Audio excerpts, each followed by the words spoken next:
Hi, welcome to another episode of Three Siblings Walk Into a Bar. I'm Deshay, the oldest sibling. I'm Sage, the middle sibling. And I'm Storm, the youngest sibling. Woo-hoo. We didn't discuss who went after Deshay, and so I immediately went into panic mode, but like quietly. Like, Oh my I saw god, your face. did that You were like, did that go right? I was like, oh, wait. no. I was like, oh my god, is it Storm or is it? I don't know. Who Yes, knows? we did it right. Go us. Yay! We didn't even talk. Wow! I know. you didn't have to say anything beforehand. I'm excited for us. So excited. After a year of doing this, you'd think we get it.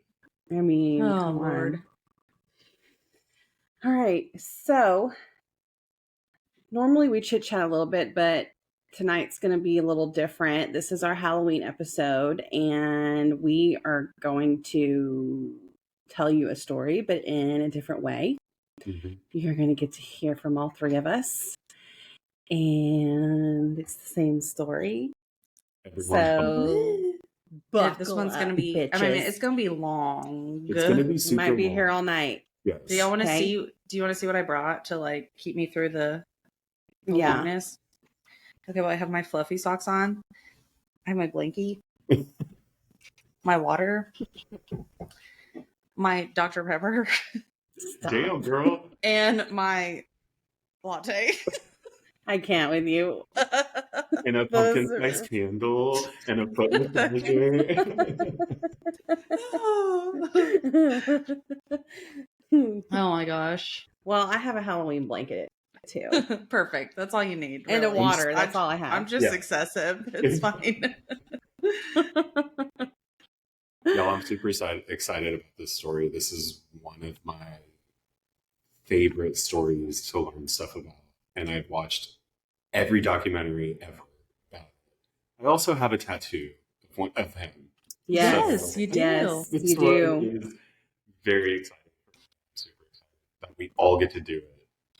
Yeah. Mhm. So if Storm and I say something wrong, Sage will definitely let us know. Oh yeah.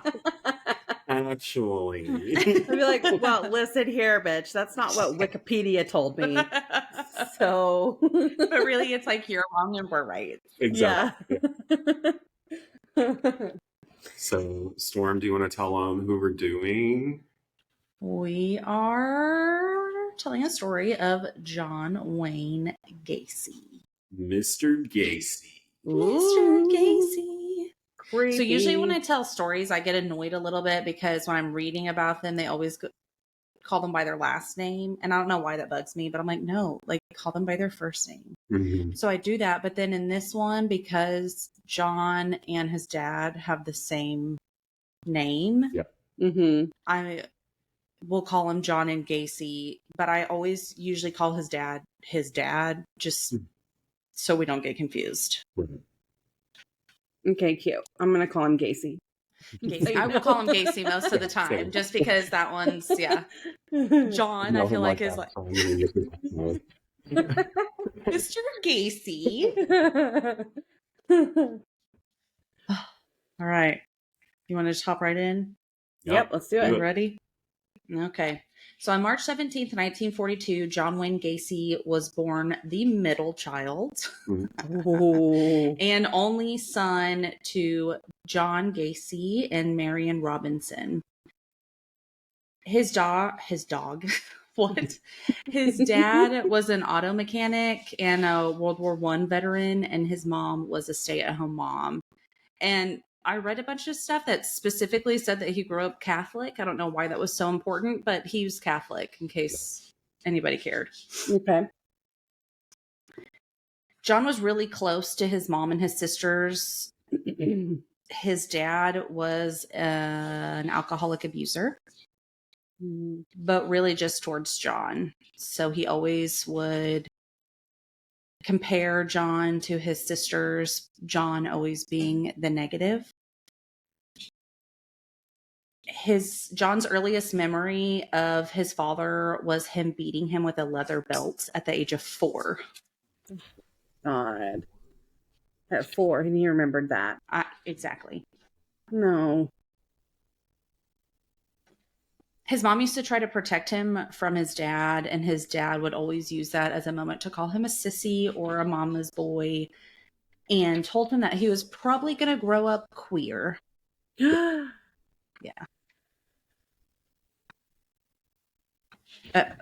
I mean, okay. That's just... I mean, okay. So much I can say to that, but I'm just going to keep my mouth shut. In 1949, John was 7, and him and another boy were caught sexually fondling a young girl. His dad found out and beat him with a razor strop. If you don't know what that is, it's one of those, those big leather, those thick that they use to sharpen like razors that you cut your beard with. Right. Okay. Yeah. Those are crazy. Heavy. Yeah. That same year, a family friend started occasionally molesting him. He didn't want to tell anybody because he thought his dad would blame him for it. But, ooh.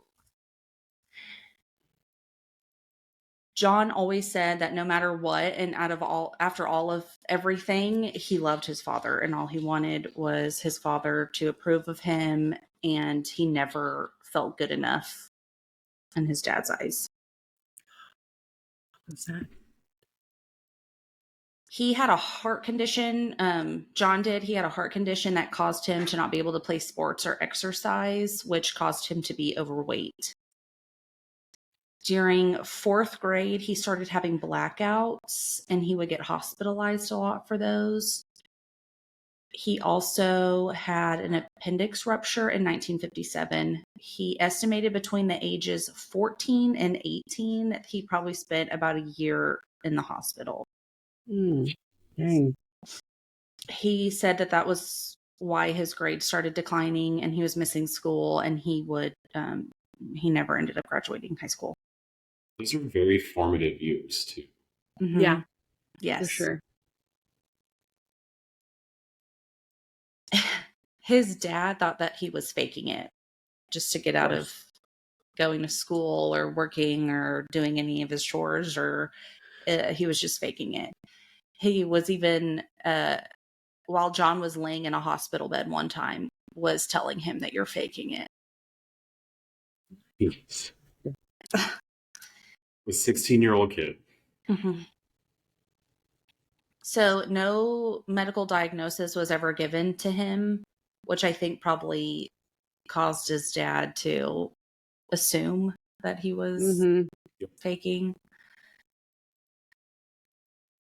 In 1960, when Gacy turned 18, he became involved in politics. He worked as an assistant precinct captain for the local Democratic Party, which his dad used against him and would always call him a pasty.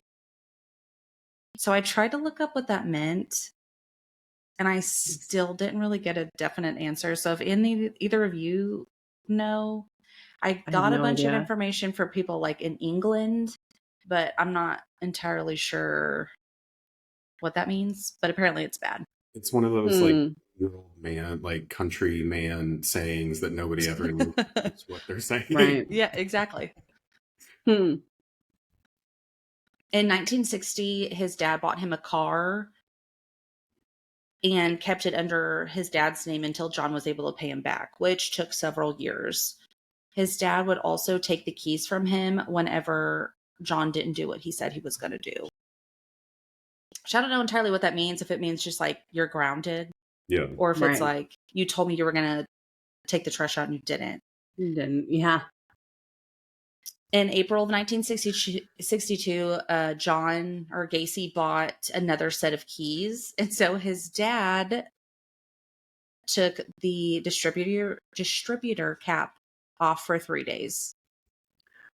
Damn. That's petty. Wow. That's petty. Yeah, it is. Okay. After a few hours of his dad putting the distributor cap back on, John left with $136 and went to Las Vegas in hopes of staying with his cousin. When he moved there, he started working for the city's ambulance service and then was transferred to the Palm Mortuary, where he worked for 3 months as a mortuary assistant. So he got to watch the morticians embalm bodies and even sometimes would be the pallbearers for funerals. Mm-hmm. He would sleep in a cot behind the embalming room. Oh, So that's where he weird. stayed. Okay. I hate, Mhm. even just for like, I hate to say a normal person, but like, Yeah. that's just, it's a lot. Gross. One night he was alone and he decided to climb into the coffin of a teenage boy and held and caressed him. And then he said he experienced a sense of shock. And shortly after, that made him move back home. Okay. So I guess good for you for noticing that that's maybe not normal. Again, Yeah. I don't like to use that word. Yeah. Mm-hmm. But maybe going home with your father wasn't Yes. also the best solution either. Exactly. When he got home, he enrolled in the Northwestern Business College, which is a little weird because he didn't graduate high school. But he did end up graduating the business college in 1963. And he started as a management trainee position in the Nunn Bush Shoe Company. In 1964, he was transferred to Spring, Illinois, and worked as a salesman. He was then eventually promoted to the department manager. He's just working his way up. He's just, he's ready to rock and roll. Yeah. So the entire time while he was working there, he was dating a woman named Marilyn Myers that also worked for the company. And then in March of 1964, they got engaged. Gacy joined the local JCs. And so I went to go look up exactly what the JCs were. And I'll read you the description, but they tried to put like a joke in there. And it was not funny. And I deleted it because I was like, I don't find this appropriate. I'm not putting this in here. But they said the JCs, aka Junior Chamber, JCs, like JC, JCI USA, is a nonprofit service organization that began all the way back in 1920 and was designed to be a civic engagement and professional development group for individuals between the ages of 18 and 40. So pretty much just a boys group. That's what it is. It's nothing. Okay. Also in 1964, so 1964 is going to be a fairly busy year for Gacy. One of the men in the JCs got him very, very drunk one night and let him sleep on his couch and performed oral sex on him while he was drunk.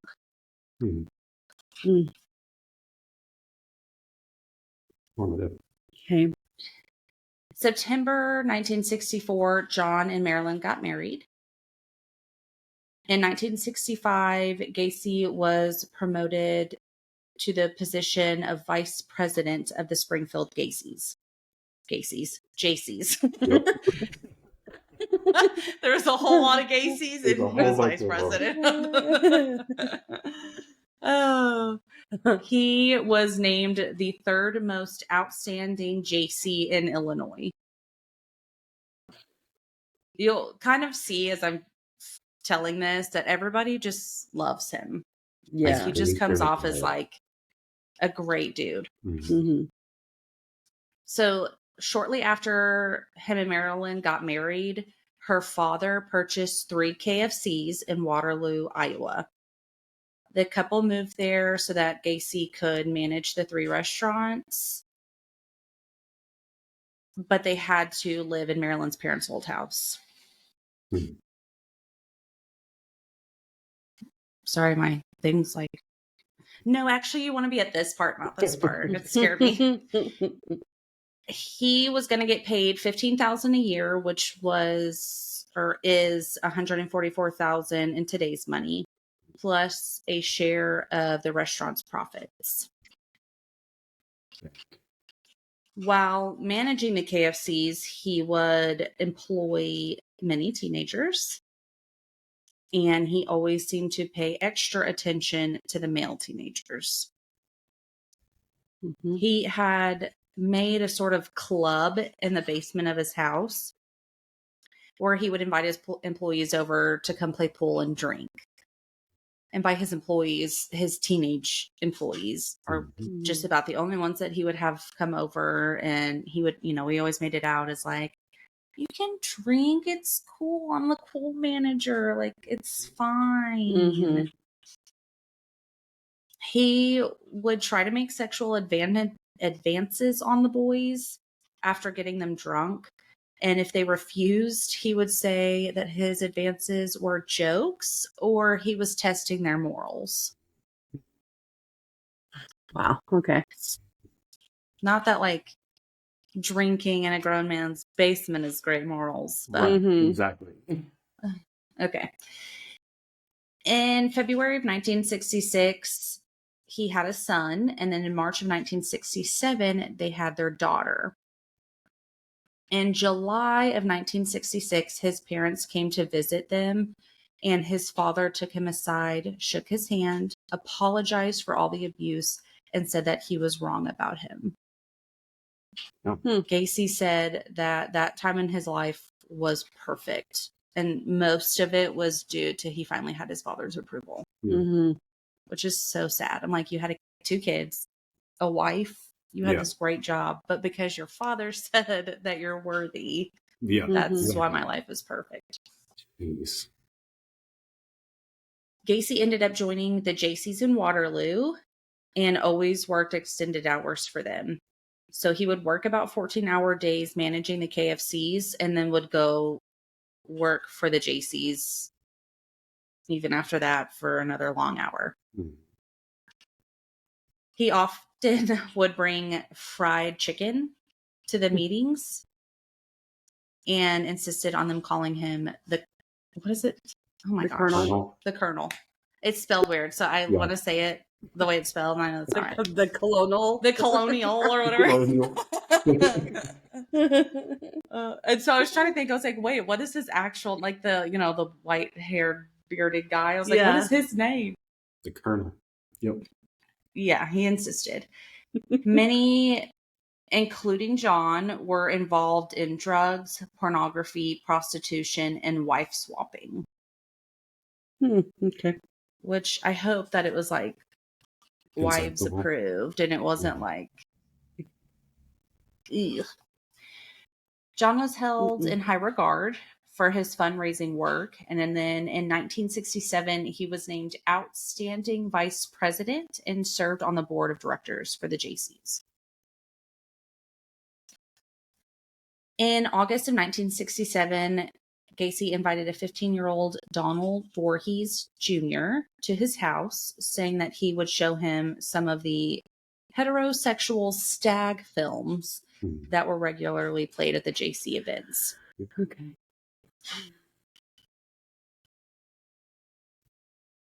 Donald was the son of Donald Edwin Voorhees Sr., and he was a local politician and a member of the JCs.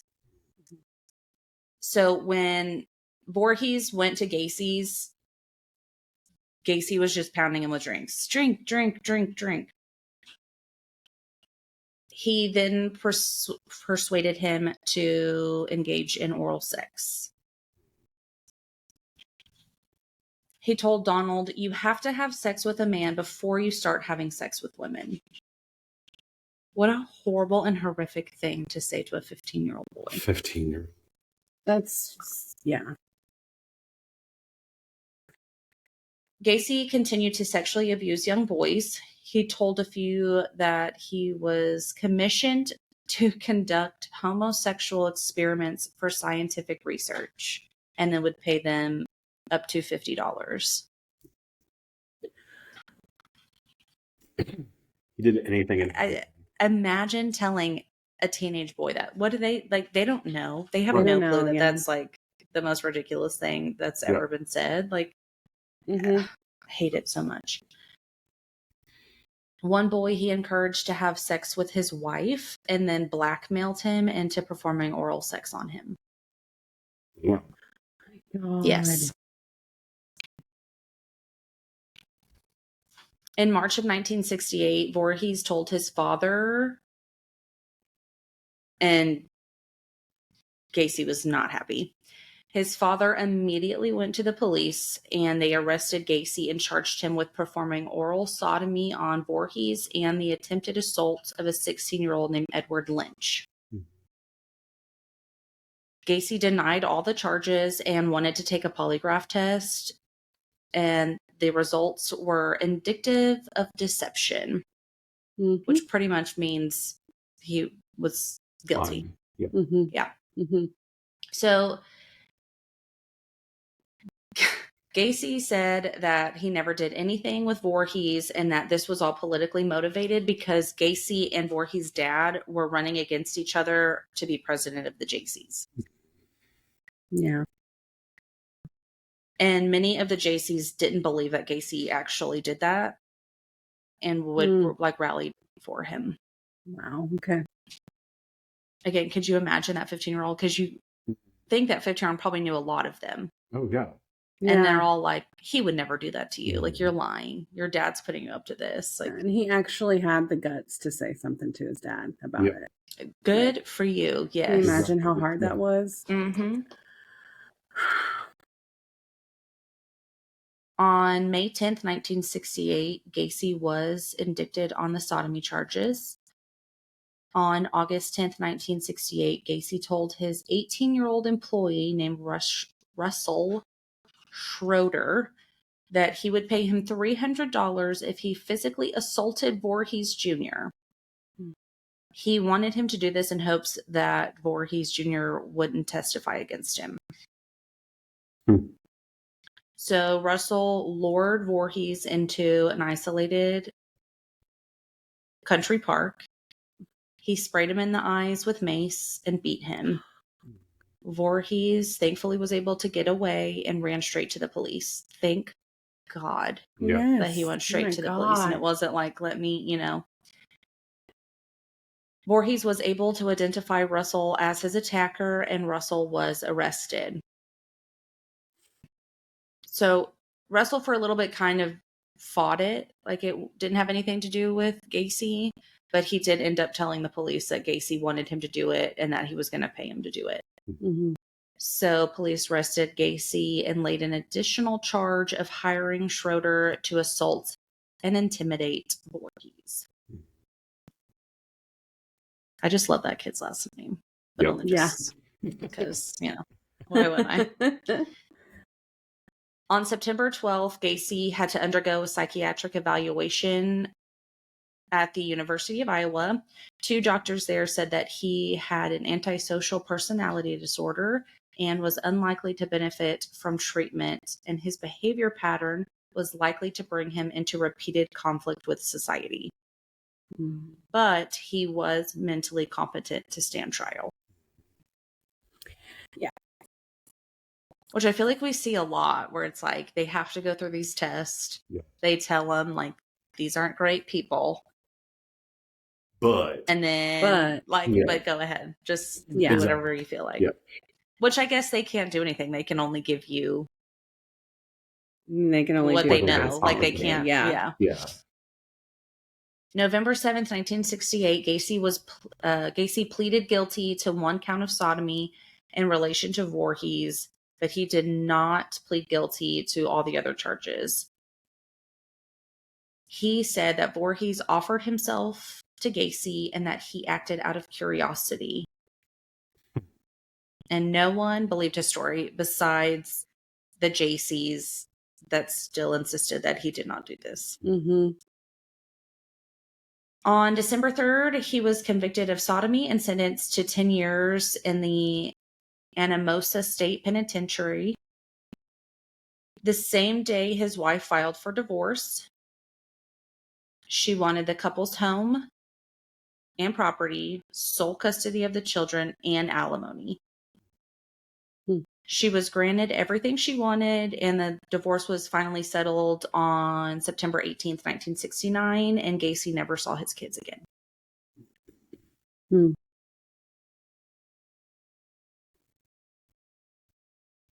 So, as we've seen how he is with, how he was with KFC and all of his other jobs and the JCs, he was well liked in prison. Mm-hmm. He was known as the model prisoner. He ended up getting head cook within months of him being there. He joined the JCs in prison. Yes, the JC. They're everywhere, apparently. Wow. Mhm. Yeah. He joined them in prison. He ended up growing it from 50 people to 650 people in less than 18 months. Damn. He was able to increase the inmates' daily pay in the mess hall, and he supervised many projects that improved conditions for the inmates, one of which was the installation of a mini golf course. Okay. He was given a Distinguished Service Award in February of 1970 in prison. In prison. Okay. Okay. Just bugs the poop out of me. Like, I don't know. He's that. I mean, I guess and he's able. Yeah. Yeah. Yeah. Yes. Yeah. And it's one of Yeah. those where, like, he hadn't murdered anybody yet. Like, yes, he did horrific things, but, like, nobody knew, like, what he was going to end up doing. So it's like, do you just, I don't know. And do, like, parole officer, or not parole officers, but, what are they called? The people in prisons? They're not security guards. What are they called? Oh, The prison guards. Prison guards. yeah. Do they know what each person did? Like, were they aware of what Gacy did? I'm sure through like talk and stuff, I'm sure he Yeah. probably downplayed it as well, the way that he was able to talk to people and how charismatic he was. I can guarantee he was like, oh, it's just trumped up charges, like blah, blah, blah, blah. Nothing ever Yeah. happened. And so he That's never true. actually like got the shit beat out of him in prison like he should have. He should have, yes. Yeah. Uh-huh. In June of 1969, Gacy was denied parole. He started getting ready for his next parole hearing, which was going to be in May of 1970. So to do this, he finished 16 high school credit hours. He received his diploma in November of 1969. On Christmas of 1969, Gacy found out that his father had died. When he found out, he collapsed on the floor and started crying. He tried to leave on a supervised visit to go to the funeral, and that was denied, which I'm sure was so hard for him. Yeah. The way that he, like, that weird thing he had with his dad was probably really hard. Oh, yeah. Within the entire 18 months of his 10-year sentence, he was released on parole on June 18th, 1970. For fuck's sake, man. I can talk. Yeah. I hate it so much. Mm-hmm. So to be put on parole, he had to live in Chicago with his mother, and he would have nightly curfews. An old Waterloo JC member picked him up from prison. One of them that insisted that he did nothing wrong. Mm-hmm. And Gacy told him that he was never going back to prison. And 24 hours after his release, he was back in Chicago, and he got a job as a short order cook. February 12th, 1971, Gacy was charged with sexually assaulting a teenage boy. That was quick. Yep. Yeah.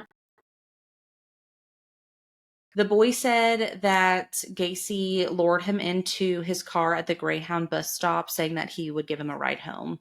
And Gacy tried to make the boy have sex with him. The boy ended up not showing up to court, so they had to dismiss the charges. Okay. On June 22nd, 1971, Gacy was charged with aggravated sexual battery, and reckless conduct. The boy said that Gacy showed him his sheriff's badge to get into his car and made him perform oral sex on Gacy.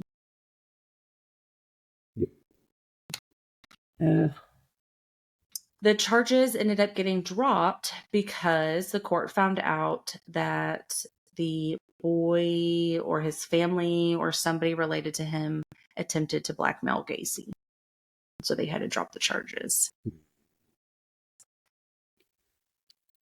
Coincidence. Mm-hmm. All of this happened while he was on parole, and no one told the Iowa Board of Parole that any of that happened. Shocker. And Wow. his parole ended on October 18th of 1971. 1 month after his parole ended, his criminal convictions in Iowa were sealed.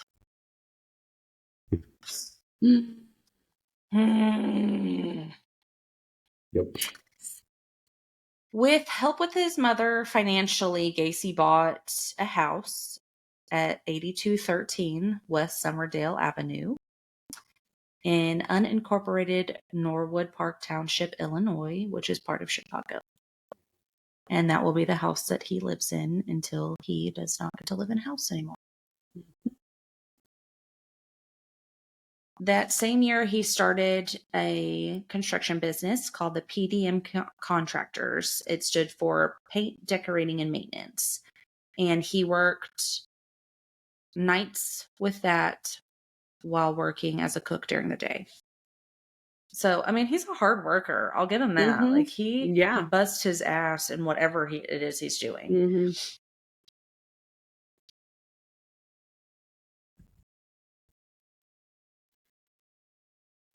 So,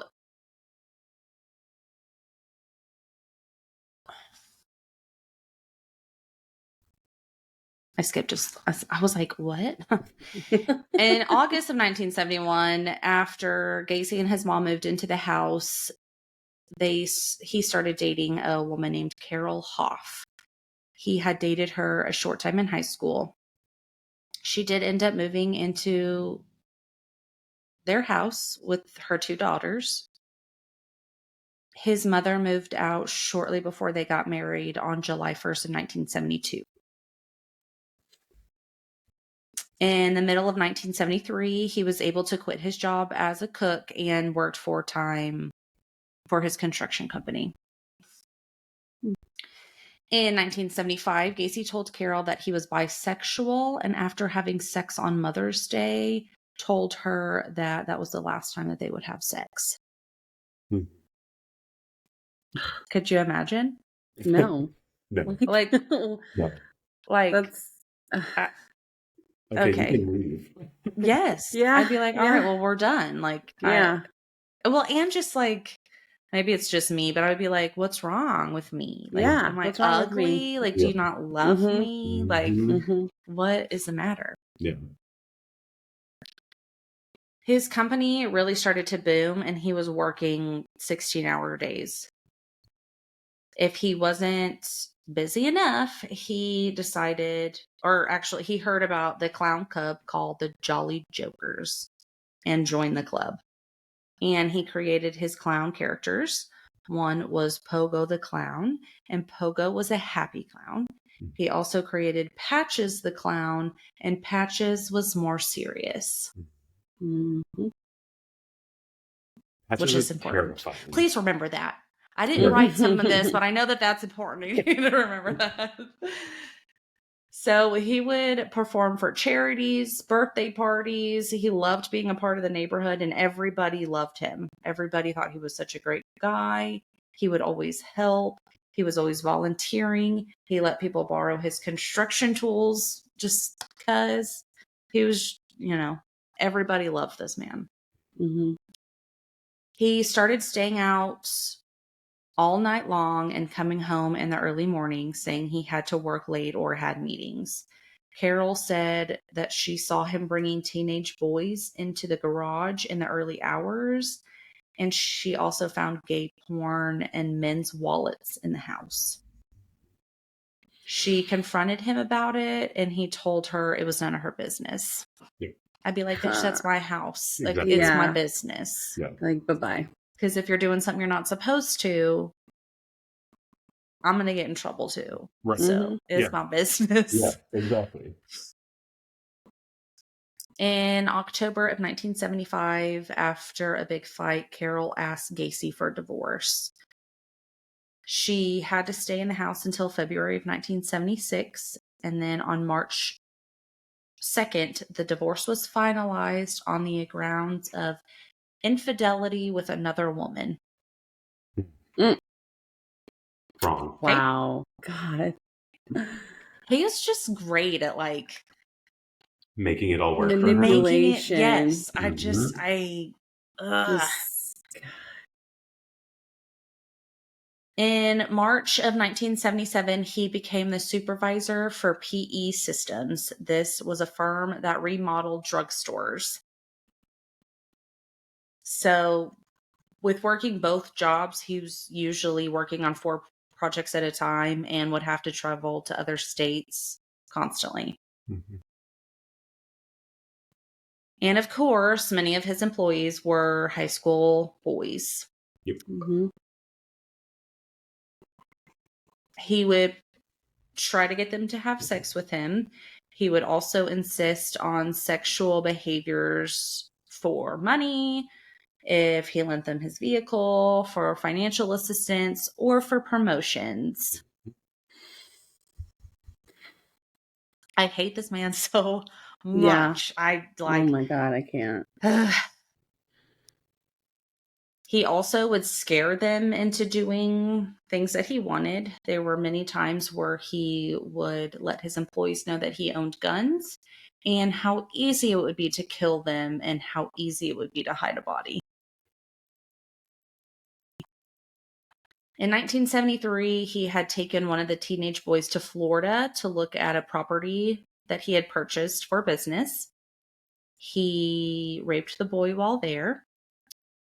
Later, when they got back to Chicago, the boy showed up at his house and beat Gacy in front of his house. He told Gacy was still married to Carol at the time and told him the boy was mad because Gacy refused to pay him for his bad paying job. Hmm. And I feel like Carol knew. Like, I feel like she knew. Like, Absolutely. She had to have. she had, I think that's why she left. She was like, I know that you're doing something wrong. Yes. Yeah. And like, good for you for being like, I'm leaving. I'm not Mhm. going to be a part of this. May 1975, Gacy hired a 15-year-old Anthony Anatuki.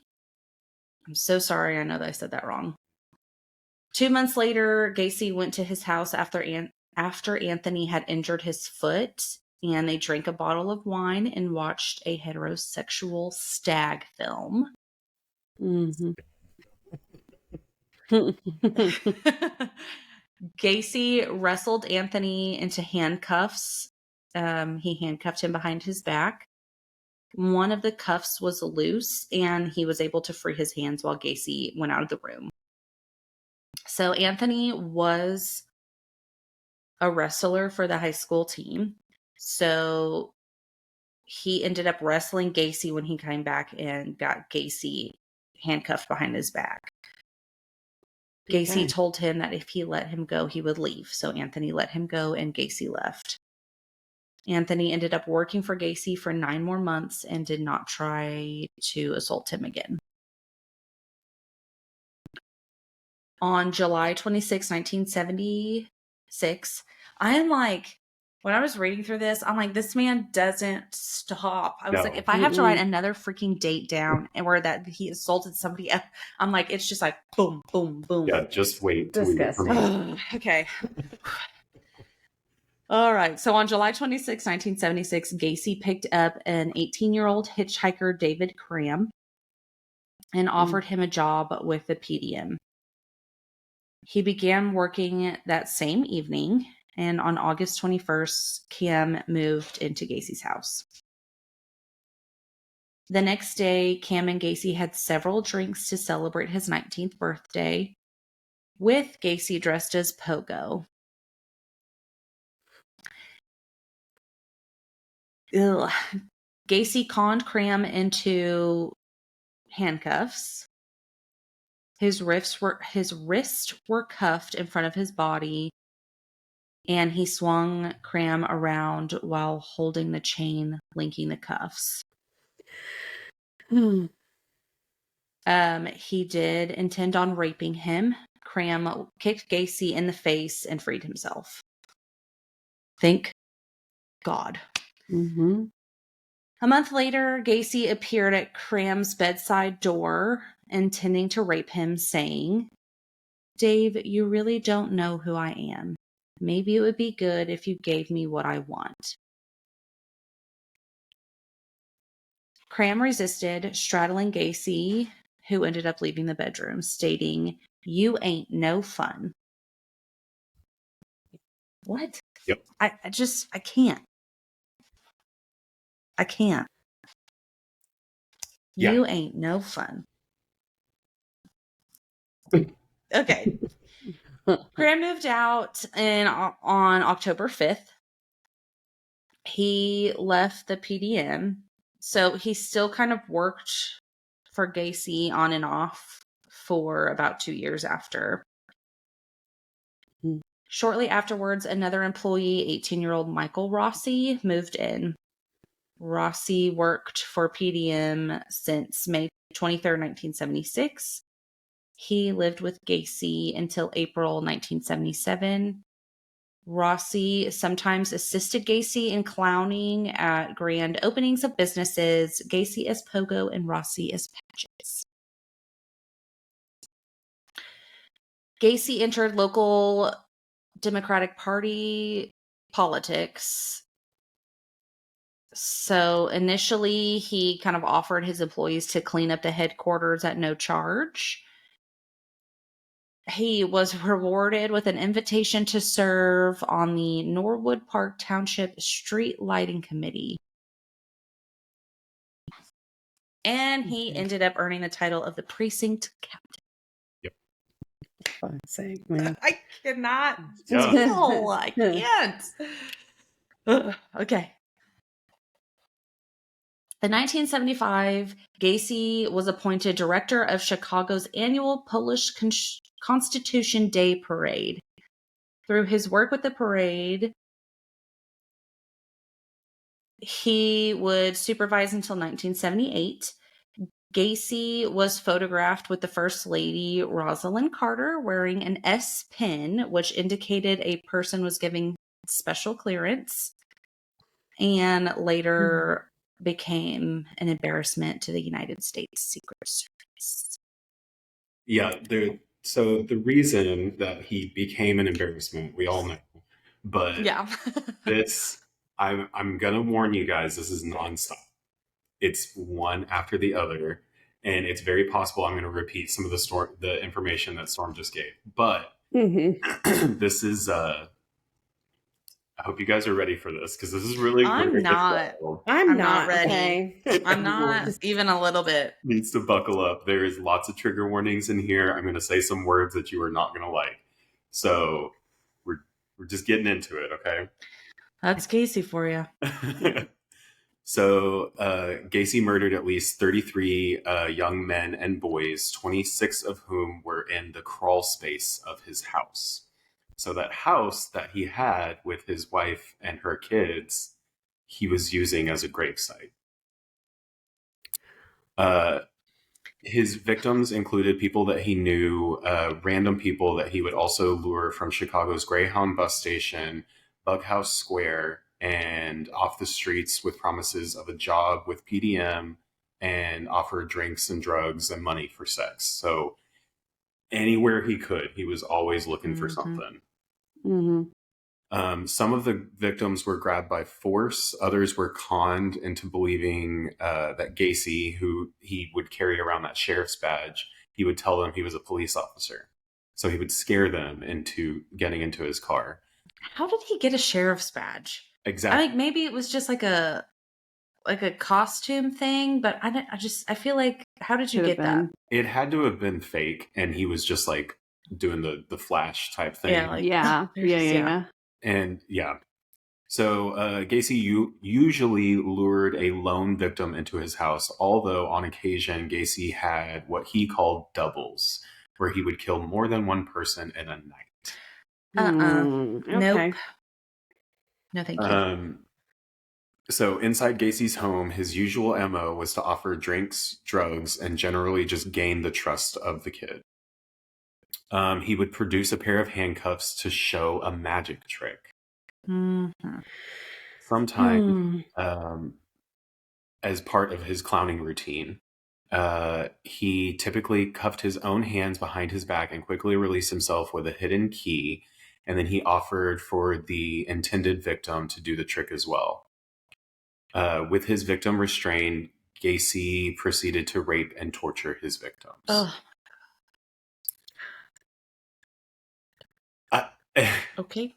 Imagine you're thinking you're going to do a magic trick with this guy that's a Mhm. clown, and then Yep. this shit happens. No.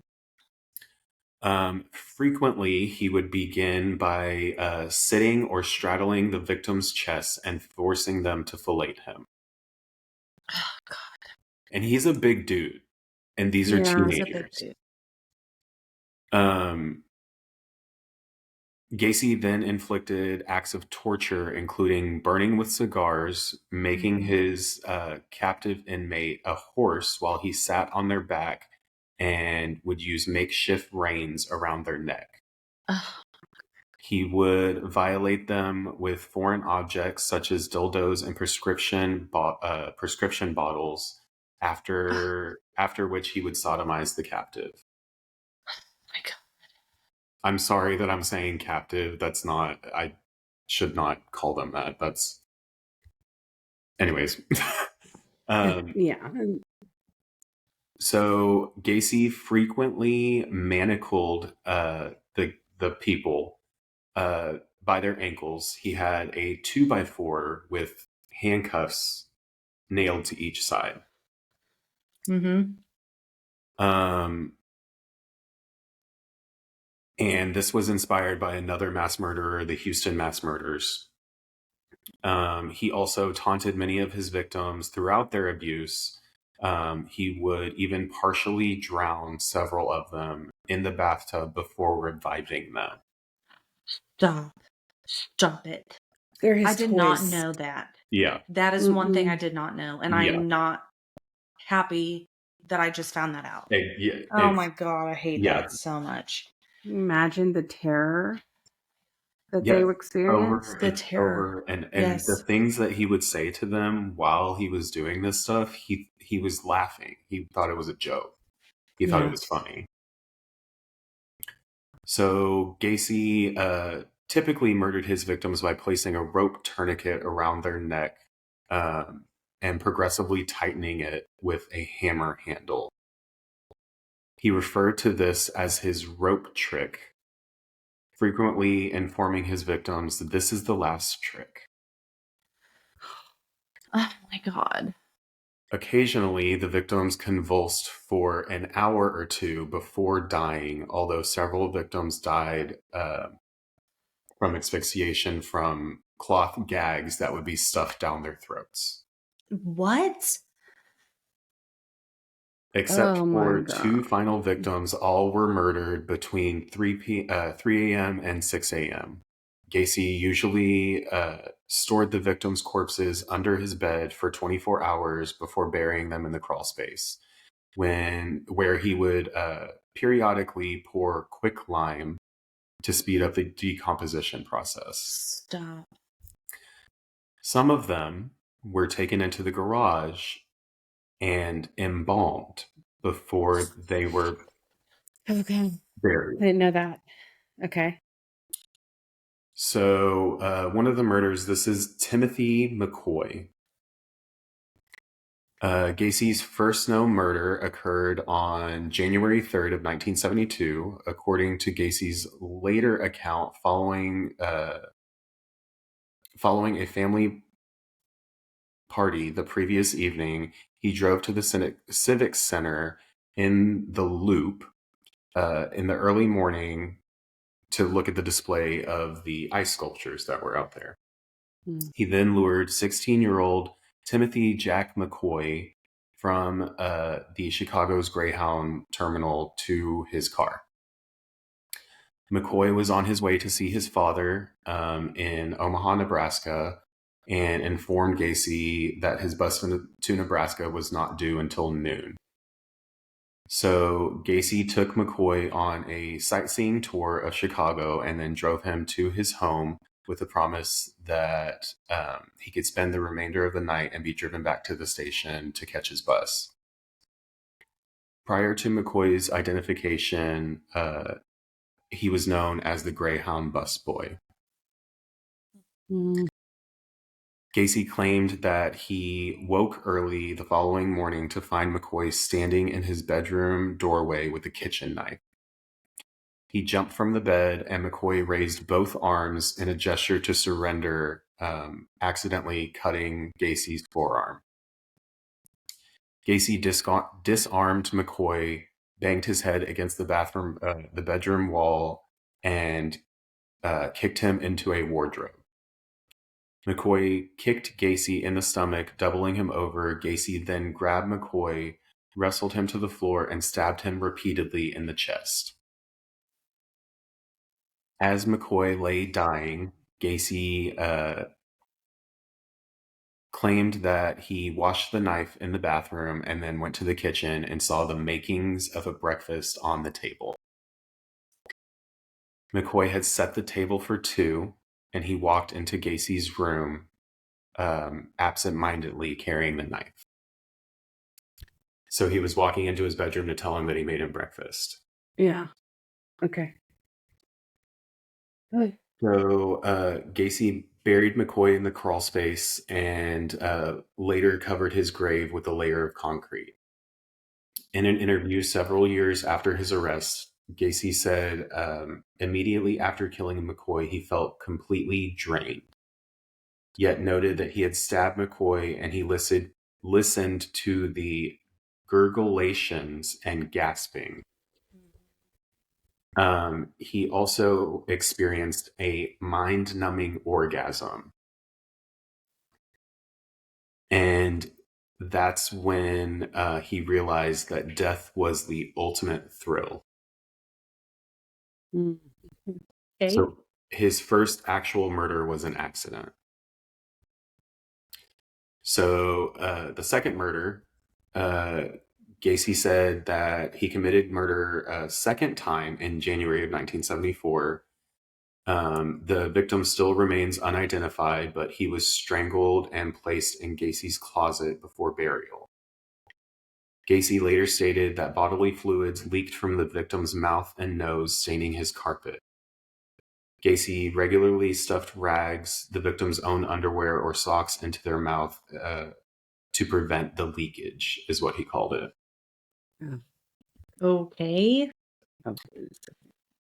So this next one is the murder of John Butkovich.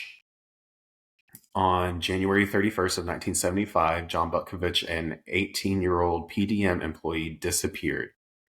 Butkovich's car was found abandoned with his jacket and wallet inside and his keys in the ignition.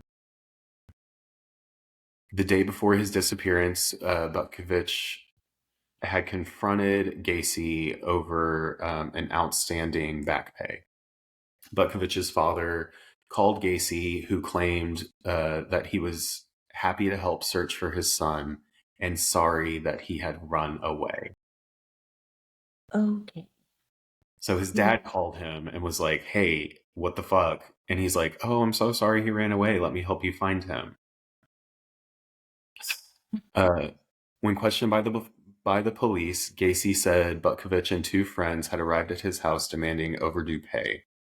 But they reached a compromise and all three of the kids left. Over the following 3 years, Butkovich's parents called the police over 100 times, urging them to investigate Gacy further. Yep, they knew. Gacy later admitted that encountering Butkovich's he encountered Butkovich exiting his car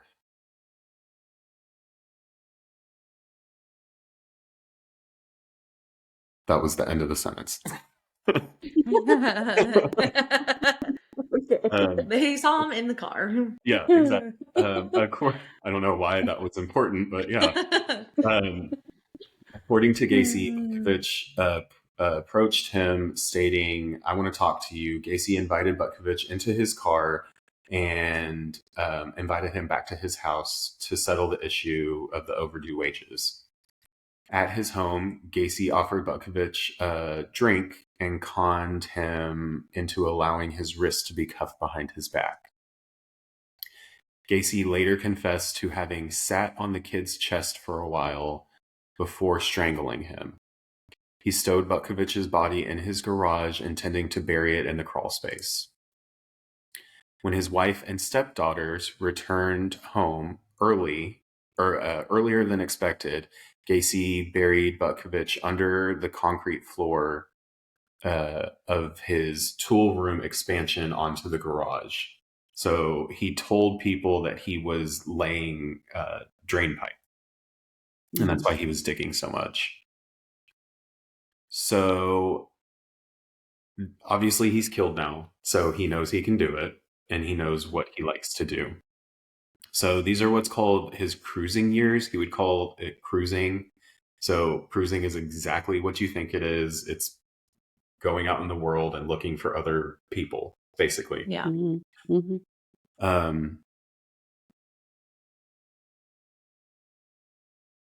So in addition to being the year that his business expanded, Gacy freely admitted in 1975 that was when it began. He began to increase the frequency of his excursions with young males. Excursions. Okay. He often referred to these encounters as cruising. Gacy committed most of his murders between 1976 and 1978. He largely lived alone following his divorce. Although Gacy remained gregarious and civil-minded, several neighbors noticed that his behavior started to change around 1976 when he had his divorce. So they would see a bunch of young males in and out of his house. They would see cars all the time, like at weird hours, and they would see lights on in his house, like he was moving around the house at weird hours at night. Yeah. One neighbor later recalled that for several years, muffled, high-pitched screaming, shouting, and crying had repeatedly awakened her and her son in the early morning. Several years.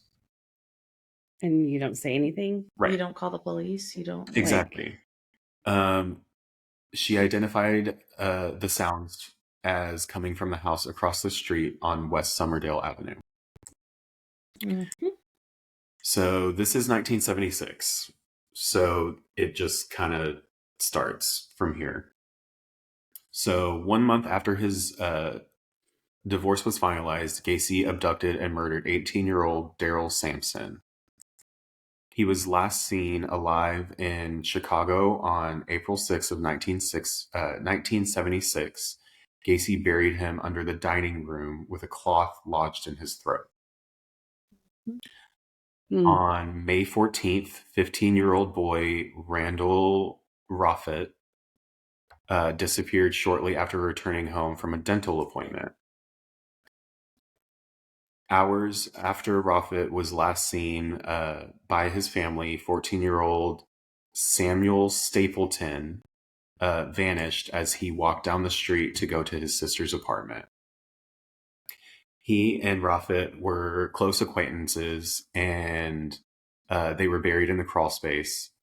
The investigations believe that the two were murdered in the same evening. On June 3rd, Gacy killed 17-year-old Michael Bonin, who disappeared while traveling to Chicago. Gacy strangled Bonin with a ligature and buried him under the spare bedroom. 10 days later, Gacy murdered 16-year-old William Carroll and buried him in a common grave in the crawl space of his house.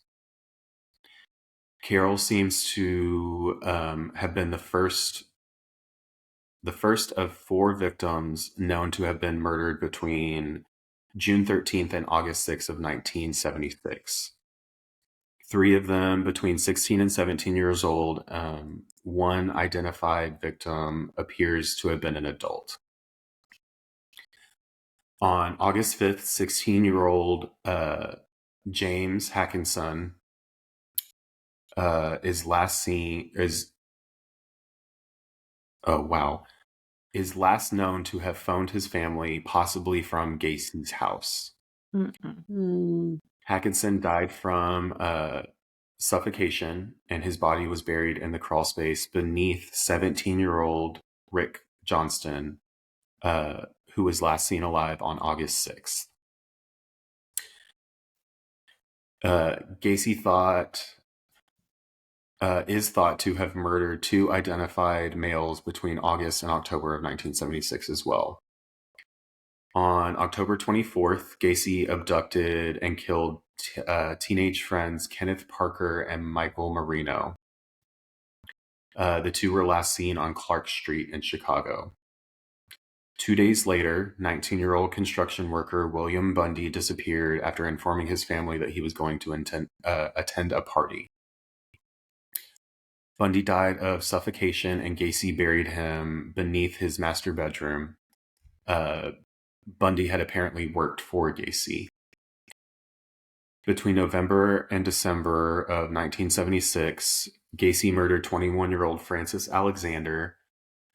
His last contact with his family was a phone call to his mother sometime in November. He was not reported missing by his family because they had been told that he had moved to California short after. Alexander was buried beneath the room Gacy used as his office. In December of 1976, 17-year-old Gregory Godzik disappeared. His girlfriend last saw him outside of her house. Godzik had worked for PDM for less than 3 weeks when he had disappeared. He had informed his family that Gacy had him dig trenches for some kind of drain tiles in his crawl space. Godzik's car was later found abandoned.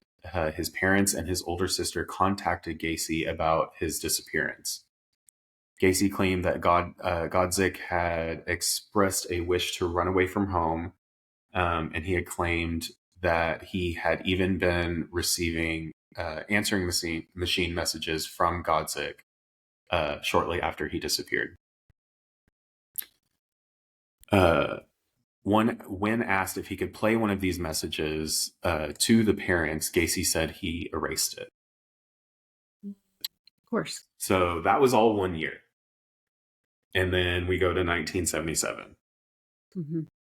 So on January 20th of 1977, Gacy lured 19-year-old John Sick into his house under the pretext of buying his Plymouth Satellite. So he was going to buy his car, basically. He later confessed to strangling Zick in the spare bedroom, claiming Rossi was asleep in the house the following morning. Gacy later sold the car to Rossi for $300. So that kid that was living with him, he sold him this dead kid's car. Stop. I can't. I can't. You know, that kid was probably so excited too. He's like, I got a dope ass car for $300. Yeah, exactly. Oh my God.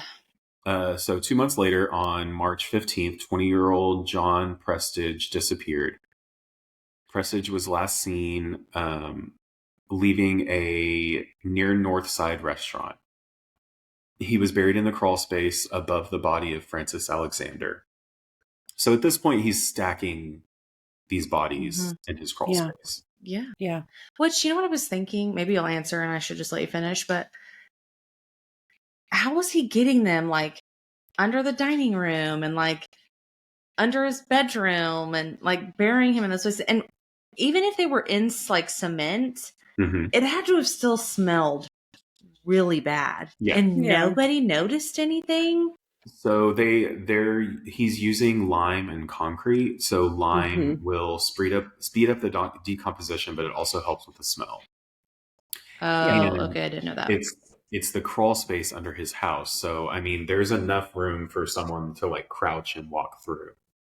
Mm-hmm. Okay. And later you'll find out like he was very strategic about it. Okay. Um, So shortly before his disappearance, Prestige had mentioned to friends and family that he had obtained work with a local contractor who was Gacy. Gacy murdered one additional unidentified youth and buried him in the crawl space in the spring or early summer of 1977. On July 5th, Gacy killed 19-year-old Matthew Bowman. Bowman's mother last saw him at the suburban train station where he intended to travel to Hardwood Heights for a court appointment. The following month, Rossi was arrested for stealing gasoline while driving Zick's car.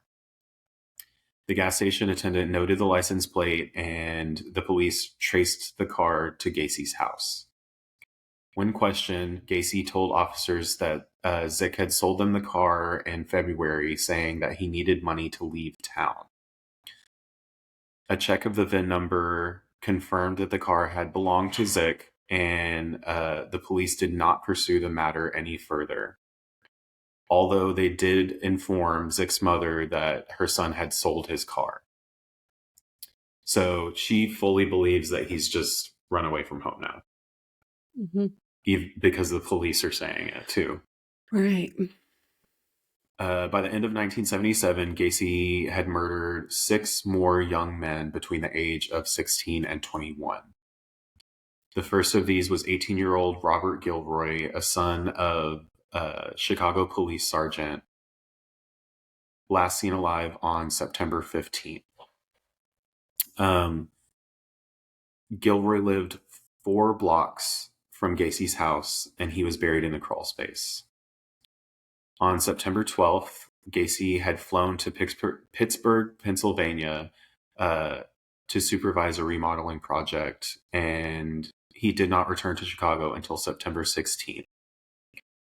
Because Gacy was in another state at the time that Gilroy was last seen, this is cited to support Gacy's claim of assistance from one or more accomplices in several homicides. 10 days after Gilroy was last seen, 19-year-old former U.S. Marine John Mowry disappeared after leaving his mother's house. Gacy strangled Mowry and buried his body beneath the master bedroom. On October 17th, 21-year-old Russell Nelson disappeared. He was last seen outside of a Chicago bar. Nelson was looking for contracting work, and Gacy murdered him and buried him beneath the guest bedroom. Less than 4 weeks later, Gacy murdered 16-year-old Robert Winch and buried him in the crawl space as well. 20-year-old Tommy Bowling disappeared on November 19th after leaving a Chicago bar.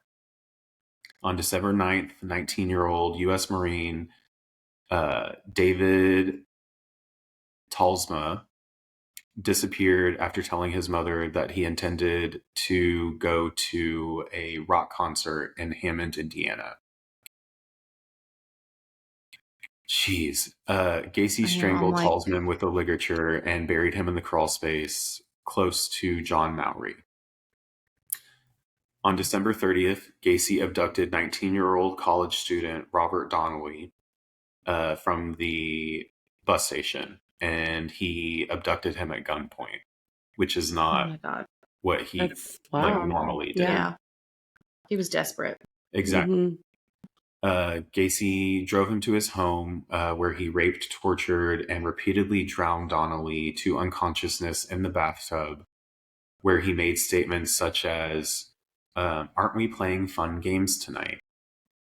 Oh my God. Sick, sick, sick.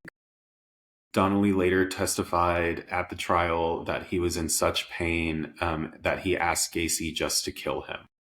Oh my God. Gacy replied, "I'm getting around to it." After several hours, Gacy drove Donnelly to his workplace and released him, warning him that if he complained to the police that no one would believe him. Well, So that was he's not entirely 1977. wrong. Yeah. Yeah. Hey, asshole. And now we're on to 1978. That's insane. It was 2 years and that, Yeah. like, I can't. One after the other, just Yes. constant. Well, also, I'm just like, the stress. Did he sleep? He worked excessive amounts, plus, like, the stress of having all those bodies and, like, having to get rid of them. And, like, I don't get it. I guess it just, like, wasn't really a big concern to him, like, having the body. It's like, this is my house. No one's going to get, you know. Yeah. He's already gotten away with so much. Exactly. I mean, he wasn't worried. So 1978, Donnelly reported the assault to police, and police questioned Gacy on January 6th of 1978. Gacy admitted to having had a sex slave relationship with Donnelly, but insisted everything was consensual, adding that he did pay the kid the money that he had promised him. Okay. The police believed him, and no charges were filed. Of course they did. How old was he? Donnelly, 19. Okay, so I was about to say, if he was like legal, a child, you know. Yeah. So this is, like, we talked about this in a couple episodes ago, like, men reporting rape, it a lot of the times doesn't go anywhere. Yeah. Because they're not believed, basically. And it's a 19-year-old kid in the 70s. So with an overweight adult, you know, they're like, there's no way. Yeah. Right. Yeah. The following month, Gacy killed 19-year-old William Kindred, who disappeared on February 16th after telling his fiancée, who knew Gacy, that he was going to the bar. Kindred was the final victim to be buried in the crawl space. On March 21st, Gacy lured 26-year-old Jeffrey Rignall into his car. Gacy chloroformed him and drove him to his house, where his arms and head were restrained in a pillory device affixed to the ceiling, and his feet were locked in the... To the ceiling. So, yeah. So a pillory device it's basically like, you know, how do I say this? It's like the public humiliation, like the plank where they put their head and their arms through. That's what a pillory device is. So this guy is hanging from the ceiling on a pillory device, and his feet are shackled together as well.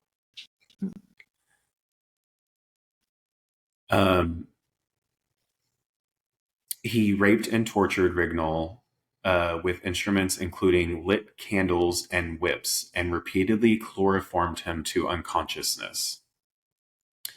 Gacy then dumped Rignall in the Chicago's Lincoln Park, unconscious but alive.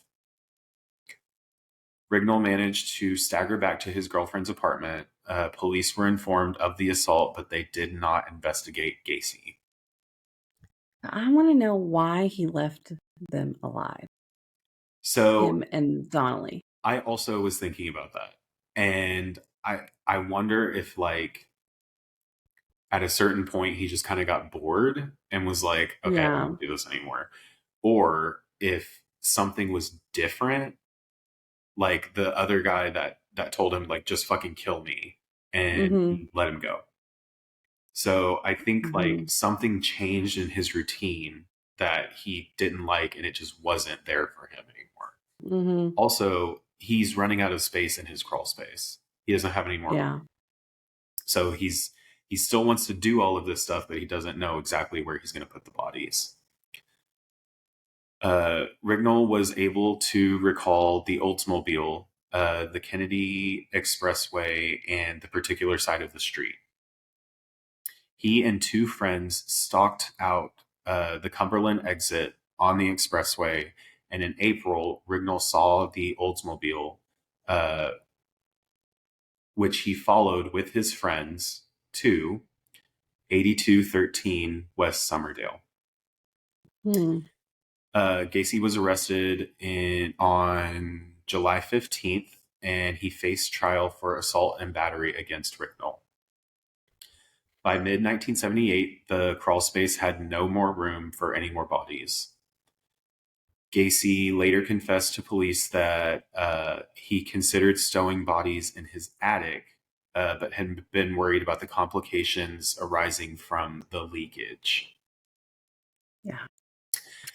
Therefore, he chose to dispose of his victims off of the I-55 bridge in the Des Plaines River.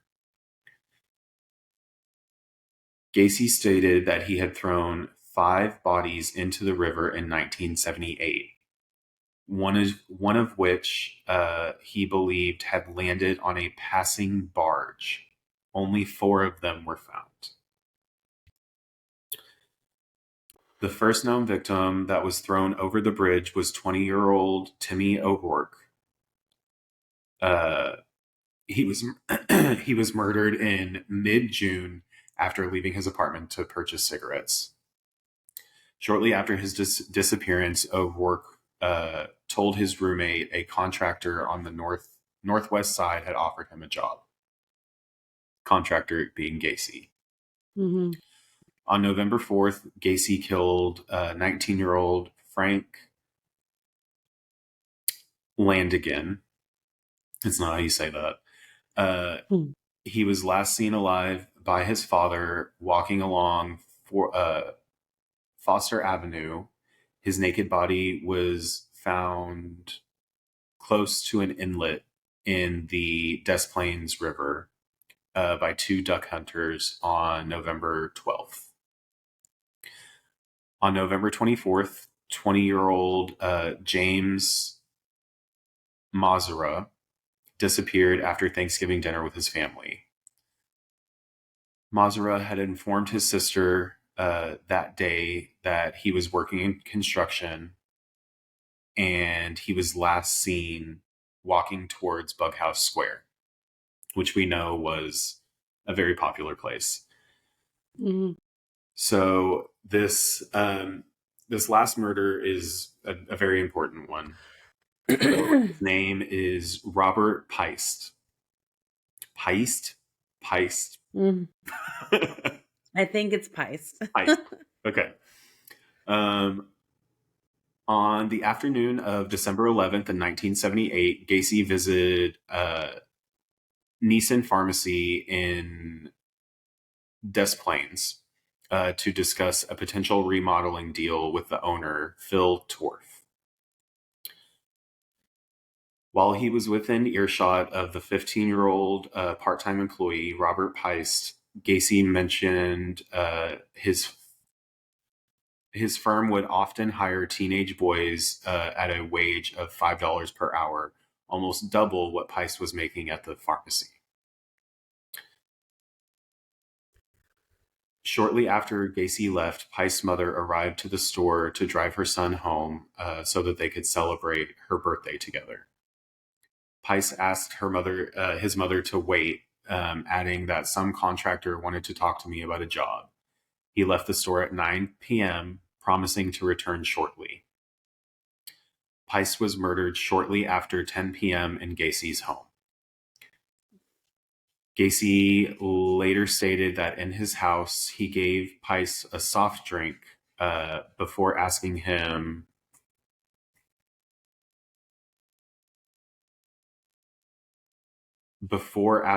whether there was anything he wouldn't do for the right price, which Peist replied to he didn't mind working hard. He didn't get it, basically. So he's this 15-year-old kid. He doesn't get it.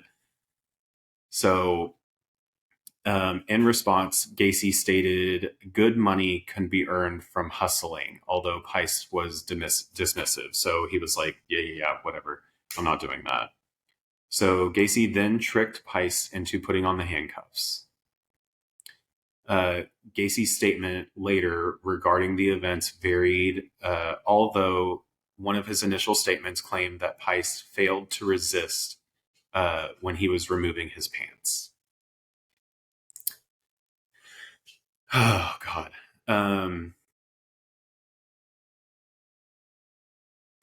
He also stated that he placed the rope around Pice's neck and the boy was crying scared.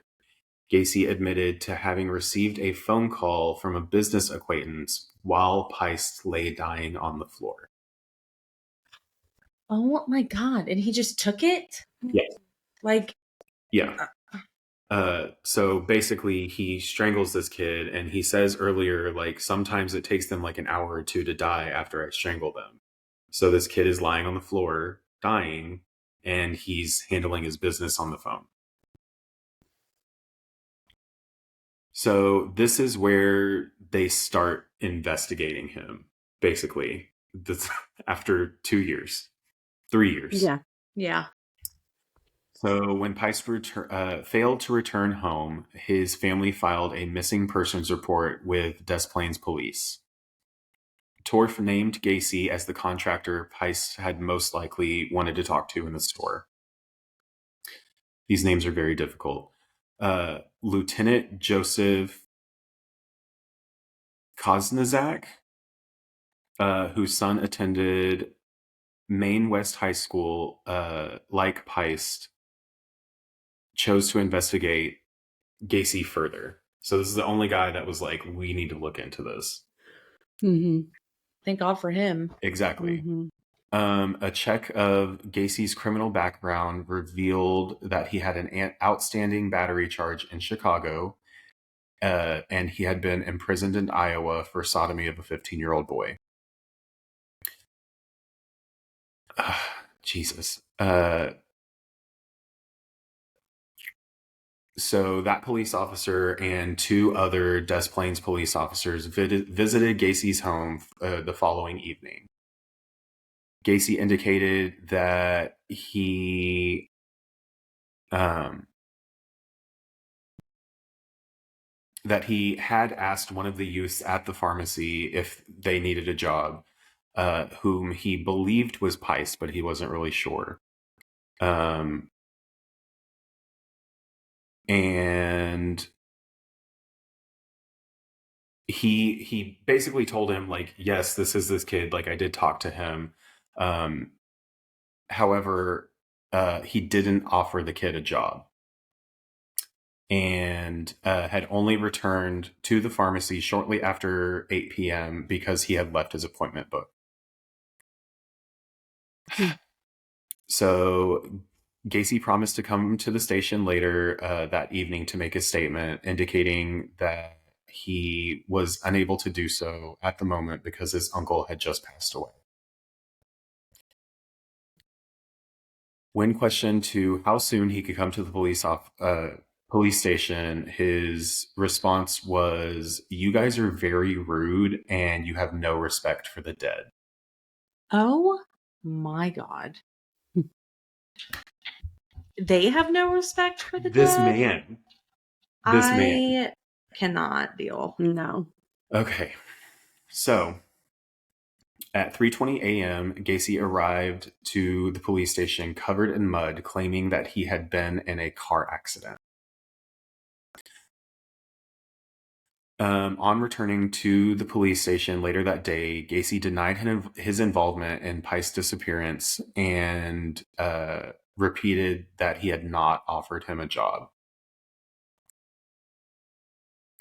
Gacy reiterated that he had returned to the pharmacy in response from a phone call that he got from Torf informing him that his appointment book was still at the store. Detectives later spoke to Torf, and he denied calling Gacy. At the request of detectives, Gacy prepared a written statement detailing the events of December 11th. So he's on their radar right now. So they decide they're going to get a search warrant to see what's going on. So, suspecting Gacy might be holding Peist in his home, they think he's still alive. Des Plaines police obtained a search warrant on December 13th.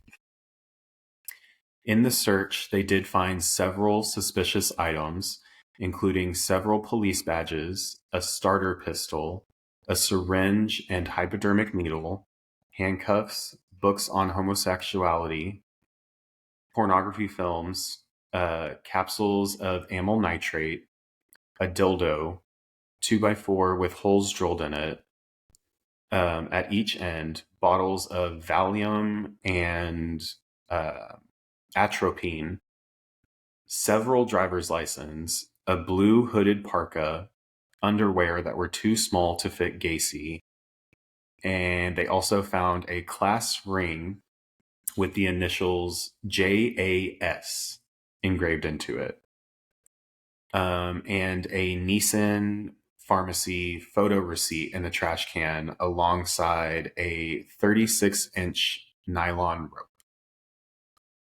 So that's what they found in his house for the first time. What's a starter pistol? I mean, out of all that, that's the thing that stuck in my head. But like, what's a starter pistol?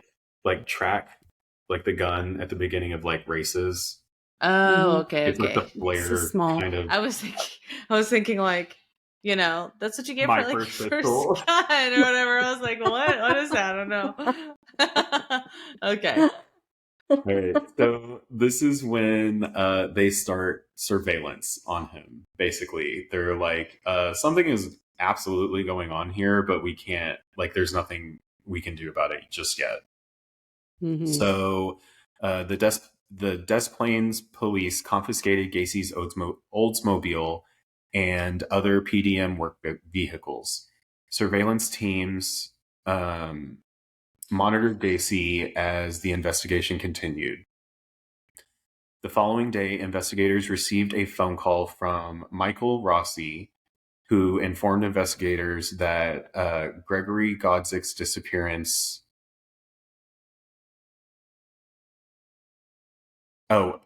informed them of his disappearance, and that he possibly knows about another one. PDM employee Charles Hatula had been found drowned in the Illinois River earlier that year. On December 15th, Des Plaines investigators obtained further details of Gacy's battery charge, learning the complaint. Jeffrey Rignall had reported Gacy had lured him into his car and then chloroformed, raped, and tortured him before dumping him in Lincoln Park. This just keeps going. Yeah. In an interview with Gacy's former wife the same day, they had learned about the disappearance of John Butkovich. The same day, the class ring was traced back to John Allen Sick. An interview with Sick's mother revealed that several items from her son's apartment was missing, including a Motorola TV. On December 16th, Gacy was becoming comfortable with the surveillance detectives, regularly inviting them to join him for meals in restaurants and occasionally drinks at bars and at his house. Stop. And they did? Oh, yeah. They just...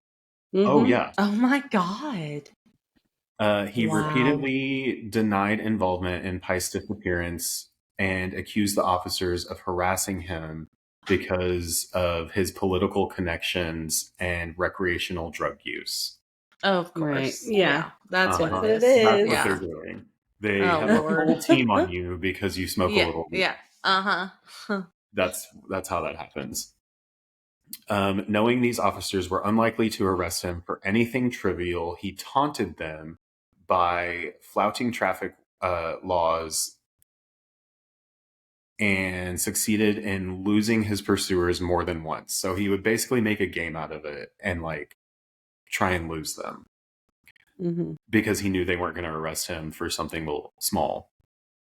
That afternoon, Cram consented to a police interview in which he revealed that because of poor timekeeping, Gacy had given him a watch, explaining that he got it from a dead person. So when he gave it to him, he told him, "Oh, I got it from a dead person." Little did that kid know. So investigators conducted a formal interview of Rossi on December 17th. He informed them that Gacy had sold Zick's vehicle, explaining that he had bought the car from Zick because he needed money to move to California. So he's giving the same story that Gacy's giving. Further examination into Gacy's Oldsmobile revealed a small cluster of fibers in the trunk suspected to be human hair. That evening, three trained search dogs were used to determine whether Pice had been into Gacy's vehicle. One laid on the passenger seat of Gacy's Oldsmobile, and the dog handler informed investigations that was the death reaction, indicating that Pice's body had been present. That evening, Gacy invited two detectives to a restaurant for a meal. Early on December 18th, he invited them to another restaurant where over breakfast he discussed his business, his marriages, and his clowning. During the conversation, Gacy remarked, clowns can get away with murder. Well, I mean, he has for years. Right. Yeah. An excessive amount of them. He's cocky. Or it's absolutely ridiculous. He knows. Exactly. So on December 18th, Gacy was beginning to display signs of strain from the constant surveillance. He was unshaven, looked tired and anxious, and was drinking heavily. That afternoon, he drove to his lawyer's office to prepare a $750,000 civil suit against the Des Plaines police, demanding that they cease surveillance. So he's trying to sue the police for following him. Dumbass. The same day, the Nissan Pharmacy photo receipt found in Gacy's kitchen was traced to 17-year-old Kimberly Byers, a colleague of Pice at Nissan Pharmacy. Byers stated that she had borrowed Pice's parka earlier in the evening and placed the receipt in the pocket and forgot to take it out before she gave it back to Pice. So this receipt, the little receipt, is the main thing in this whole thing, which is insane to me. So they got a second search warrant. That same evening, Rossi was interviewed for a second time. This time he was more cooperative, and he informed detectives that in the summer of 1977, at Gacy's behest, he had spread 10 bags of lime in the crawl space at Gacy's house. 10 bags. On December 19th. And you didn't think that was weird? Right. Exactly. Like obviously now he's realizing like something was weird about that, and I should probably do something. Ugh. On December 19th, investigators began compiling evidence from the second search warrant of Gacy's house. The same day, Gacy's lawyers filed the civil suit against the Des Plaines police. The hearing for the suit was scheduled for December 22nd. That afternoon, Gacy invited the surveillance team into his house yet again. As Officer Robinson distracted Gacy with conversation, Officer Schultz walked into Gacy's bedroom in an unsuccessful attempt to write down the serial number from the Motorola TV that they had suspected belonged to Six. So his mom said that there was a TV missing from his apartment, and he just happened to have the exact same one. but they couldn't find Mhm. the serial number. That was smart that they tried. Yeah, Yeah. exactly. While flushing Gacy's toilet, the officer noticed a smell he suspected could be a rotting corpse emanating from the heating duct. The officers who had searched Gacy's house previously had failed to notice because the house had been cold. Investigators interviewed both Cram and Rossi on December 20th. When questioned,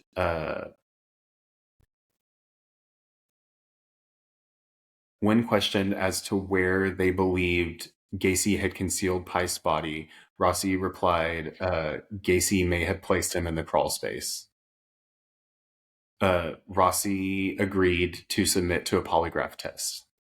He denied any involvement in Pice's disappearance or any knowledge of his whereabouts. He soon refused to continue the questioning, and Rossi's erratic and inconsistent responses while attached to the polygraph rendered him unable to render a definite opinion. So basically they couldn't, like, he was freaking out so much they couldn't tell whether he was telling the truth or not. Right. So they Yeah. can't use any of that. Which would be me. Like I Same. don't think I could have done that Exactly. in a Yeah. calm manner. Yeah, there's no, thank no you. way. Rossi did, however, further discuss the trench digging that he did in the crawl space and remarked on Gacy's insistence that they not deviate from the instructed dig. So, like you were saying earlier, like, how did he know? He knew exactly where every single body was, and he would have them dig in between the bodies. Like, he would stake it out, basically.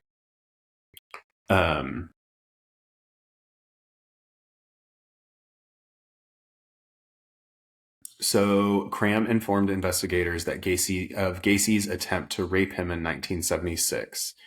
He stated that after he and Gacy had returned to his home on the December 13th search, Gacy had turned pale after seeing a clod of mud on the carpet, and he immediately entered the crawl space to investigate whether there was any digging done.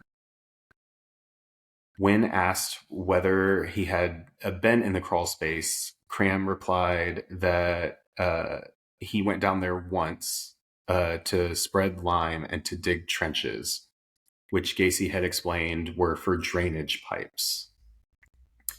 Cram stated these trenches were 2 feet wide, 6 feet long, and 2 feet deep, which is a grave. That's what graves It's are. exactly what Yeah. it is. Yeah. Yeah. It is. So the next part is, it's also super wild, and Deshay is going to tell the rest of what happens to Mr. Gacy here. Okay. So, December 20th, Gacy goes to a meeting with his lawyers. The main one being Sam. I think his last name is Amarante. I think that's how you say it. Amarante. Yeah. This meeting was to talk about the process of his civil suit. And he said that Gacy was really anxious. He was just kind of all over the place. And he asked Sam for alcohol. He's like, I need a drink. Sam gives him a bottle of Seagram's whiskey, and he said right away he downed 2 cupfuls of it. Sam then says to Gacy, he says, you said you had something new to tell me, something important.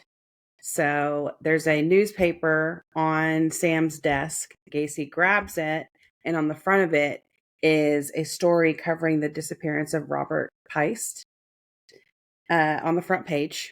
And Gacy says, this boy is dead. He's dead. He's in a river. So at this point, he's just starts rambling, and he's confessing, basically. This goes on until the early morning hours of the next day.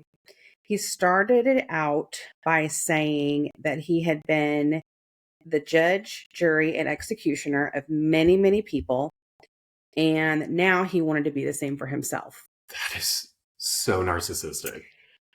Yeah. That's the worst thing I've ever heard anyone say Yes. Yeah. ever. Yeah. During this confession, he stated that he had murdered at least 30 victims, whom he had mostly buried in his crawl space, as we know, and 5 others whom he had thrown in the Des Plaines River. He referred to his victims as male prostitutes, hustlers, and liars. Yep. And yeah, it's all their fault. He said he would sometimes wake up and find dead, strangled kids with their hands cuffed behind their back. He put them in his crawl space because he said they were his property. Mm-hmm. It goes back Ooh, to that those makes black me eyes. mad. Yeah. I hate that. Mm-hmm. During his confession, because of the alcohol he had drank, he falls asleep midway through. Mm-hmm. So while he's asleep, his lawyer calls and makes an appointment for the next morning for him to have a psychiatric evaluation. So he's already trying to get things moving. Gacy wakes up a few hours later. Sam tells him, he's like, dude, you just confessed to killing 30 people. Mm-hmm. And Gacy says, well, I can't think about this right now. I've got things to do. He's like, yeah, go to prison and do a psychiatric evaluation, and I'm going to tell you what you're going to do. He's like, you're fucked, dude. Like, come on. God. He ignores Sam when he tells him to come back for the psych evaluation that he scheduled for him, and he leaves. So on what he says is his last day of freedom, he said he knew he was going to be arrested, so he wanted to visit some friends and say goodbye. First, he goes to a gas station. He gives a bag of marijuana to the gas station attendant and says, cigarettes. marijuana. I put marijuana, weed, pot. I wrote LOL because I was like, what are we calling it here? So he hands them that and he says, the end is coming for me. These guys are going to kill me. Because, as we know, he knows that they're tailing him. They're watching him, all of that. The attendant then immediately gives the bag to the surveillance officers and he tells them what Gacy told him. So remember that. So Gacy goes to his friend Ronald Rhodes' house. And as soon as he sees him, he hugs him and he bursts into tears. And he says, I've been a bad boy. I killed 30 people, give or take a few. Oh my God. Give or take a few. How? Give or take a few. That is, yeah. Yeah. Then he goes to Cram's house to meet with Cram and Rossi. And of course, this whole time he's being followed by the police. And the police said that they saw when they are, following him, they see him. He's holding a rosary to his chin and he's praying when he's on the highway. Gacy asked Cram to drive him to a scheduled legal meeting. Then he asks him to drive him to Maryhill Cemetery where his father is buried. Cram then tells the surveillance officers that Gacy told him and Rossi that he had confessed to over 30 murders to his lawyer earlier that day. So while Gacy is driving around, the police are getting their second search warrant together and to search the crawl space for the body of Robert Peist. Their surveillance officers decide that he might be about to commit suicide. So the police decide to arrest him for possession and distribution of marijuana that he gave to the gas station. That's smart. Attendant. Yeah. Because they want to hold him while they make the formal request for the second search warrant. Right. Yeah. On December 21st, the day before his civil suit, the second search warrant was granted. The police tell Gacy that they're going to search the crawl space for Robert Peist, and Gacy tells them he's not buried there. And then he says he killed a young man in self-defense who was buried under his garage.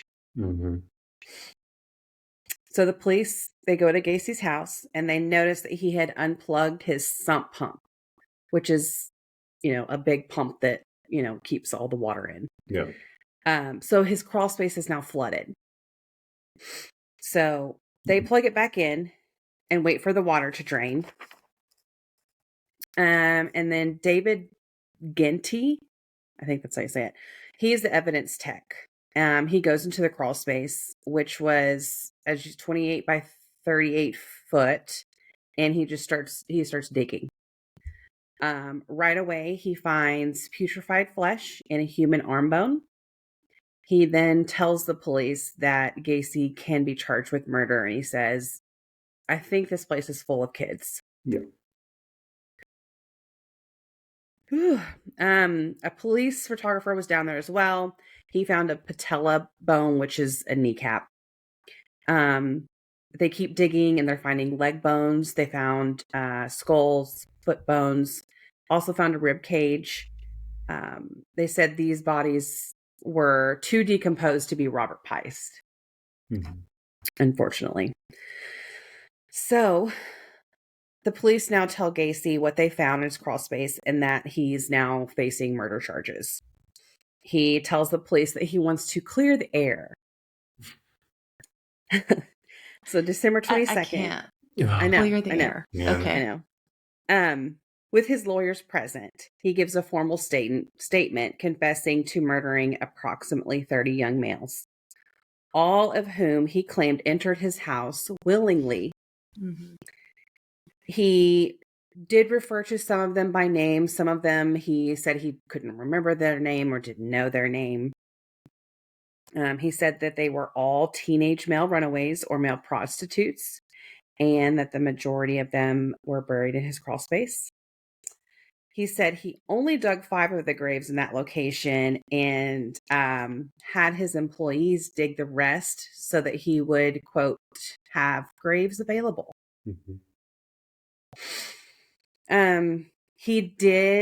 He had planned to further try and, conceal all of the bodies by covering them again with the entire crawl space. He was going to cover it again with concrete, but he didn't, get around to that. So in regards to Robert Piest, Gacy said he took him to his house, strangled him on December 11th. He said he slept next to the body before getting rid of it in the Des Plaines River on December 13th. Gacy, along with his lawyers and his sister, were taken to the I-55 bridge on December 23rd to pinpoint the spot where he disposed of Robert Piest and the other 4 victims that he put in the river. After that, they took him to his house and they had him mark the garage with orange spray paint to show where he buried the victim that supposedly he killed in self-defense. Gacy also drew a diagram of his basement to show where the bodies were buried. 26 bodies were found in his crawl space, and 3 others were found in other locations on his property. The floors and walls, everything was taken apart, and they found, like you said, they found ID cards and lots of sex books. February 6th, 1980, Gacy was charged with 33 murders. The defense had Gacy spend over 300 hours with doctors at the Menard Correctional Center in the year before his trial. They were trying to determine if he was mentally stable to stand trial. He tried convincing the doctors that he had multiple personality disorder. Bullshit. Yeah. He said there were 4 personalities. He said there was the hardworking, civic-minded contractor, the clown, the active politician, and the policeman named Jack Hanley, who he referred to as Bad Jack. Those are not separate personalities. I was about to say, that is not... Yeah, that is not what that is. And, like, a lot of times people that have that don't really know that they have that, or they don't know how it works exactly. And, like, you can't control... I hate it. It's just giving that a bad name. he said he was confessing for Jack, who hated his homosexuality and said that male prostitutes were weak, stupid, and degraded scum. Self-hate. Gacy's lawyers then decided to have him plead not guilty by reason of insanity. Okay. One of Gacy's lawyers, Robert Matas, he stated, and I found this very interesting and I think this says a lot. He said, the insanity defense has been looked upon as an escape, a defense of last resort. The defense of insanity is valid, and it is the only defense that we could use here because that is where the truth lies. Because if Gacy is normal, then our concept of normality is totally distorted. So it's like they Basically, know what he's really crazy. we don't have any more options. We don't know why he would Yeah. do this, so Yeah. he has to be crazy. He has to That's be the exactly. only. They're Yeah. like, Well, they're I'm like, we and know he's crazy. This is that just bugs the poop out of me because there are quote unquote crazy people that aren't murdering people and Yes. like that actual Yeah. have real issues, and Right. you just cannot find any normalcy in somebody murdering somebody, so he's crazy. yeah. So then when I use, just yeah, cannot Yeah. stand the way he worded that. There is a book written by the lawyer. What's his name? Sam. Yeah. Is it Sam? Yeah. Mm-hmm. And so it kind of like it gives his side of it and like why they did certain things and stuff like that. So it's very, very interesting to read that and see like the other side of it. He's like, I Yeah. know what I did was weird and a lot of people wouldn't do it, but we are in America and everyone deserves due process, no matter who you are, which is true. So it's very interesting to see that side of it. So several of the psychiatric experts who examined him testify that they found him to be a paranoid schizophrenic with multiple personalities. The prosecutors were like, no, he was completely sane and in control of his actions the whole time. He knew what he was doing. They had several witnesses testify that Gacy's actions were premeditated and that he put a lot of effort into not being caught, which we know that to be true. Yeah. There's absolutely no way it couldn't be. Exactly. 33, and you're telling me he didn't plan from the second he was awake to the second he fell asleep. And wait till you hear what they say. Yeah. They think it was. Oh, stop. Cram and Rossi testified that Gacy made them dig trenches and put bags of lime in his crawl space. February 18th, Robert Stein testified that the autopsies he performed on 13 victims died of asphyxiation, 6 of ligature strangulation, and then the one that we know was multiple stab wounds. The defense tried to say, here it is, that all 33 deaths were caused by accidental erotic asphyxia. Are you fucking kidding me? Stop it. Stop it right now. Like, shame on you for even... It's like, I mean, like, I get it. I really do. But, like... Yeah. There are real people that have real things, and you are turning them into a sick... I can't. They're basically saying that this was consensual between children. Yeah. Exactly. Right. Mm-hmm. Jeffrey Ringgold testified on February 21st. The entire time he's crying while talking about how Gacy tortured him in March of 1978. February 29th, Donald Voorhees testified to his assault by Gacy. He was afraid to testify, but he tried really hard before he was finally asked to step down because he just couldn't do it. So on to week 5 of the trial, Gacy writes a letter to the judge asking for a mistrial.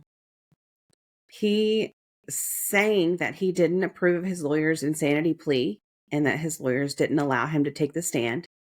He said they didn't call enough medical witnesses and that the police were lying about the statements he made after he was arrested. The That's judge responded. that's Are they narcissism. signed statements? Yes. Yeah, it yes, is exactly it what is, it is. yeah. Narcissism. It's just like Bundy did the same thing. Yeah. So the judge responds by telling him both counsels were not denied any opportunity to have extra witnesses or any funds to have extra witnesses. And under the law, he had the choice whether or not to testify, and that he was free to tell the judge if he wanted to testify. So basically, he's like calling his bullshit. Yep. March 11th, the final argument started.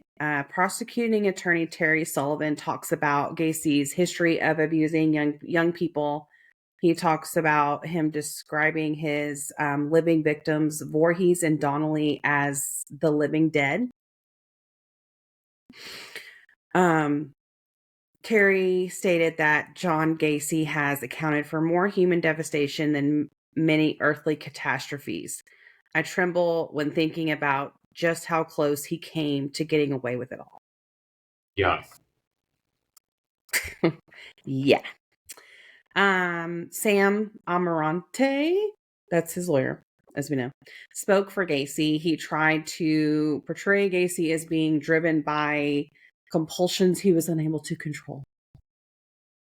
He said the state had not proved that Gacy was sane.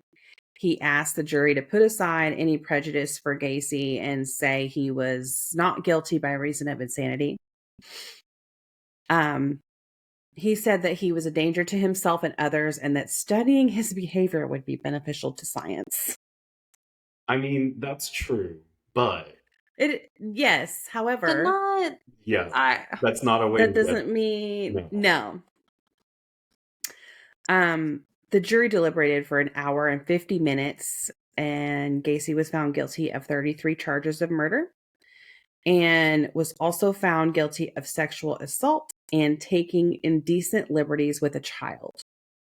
So I don't feel like that's a very long time It's not. to deliberate over 33 deaths. Yes. I feel like that literally went this date, this person, yes. This date, Yeah. this person, I'm sure yes. that's how. This yeah, date, sure. this person, yes. Yeah. Like, Mhm. I don't think it was deliberated. For sentencing, they said the jury deliberated for 2 hours, and he was sentenced to death for each murder he committed after the Illinois statute on capital punishment came into effect June 1977. Mhm. So his execution was set for June 2nd, 1980.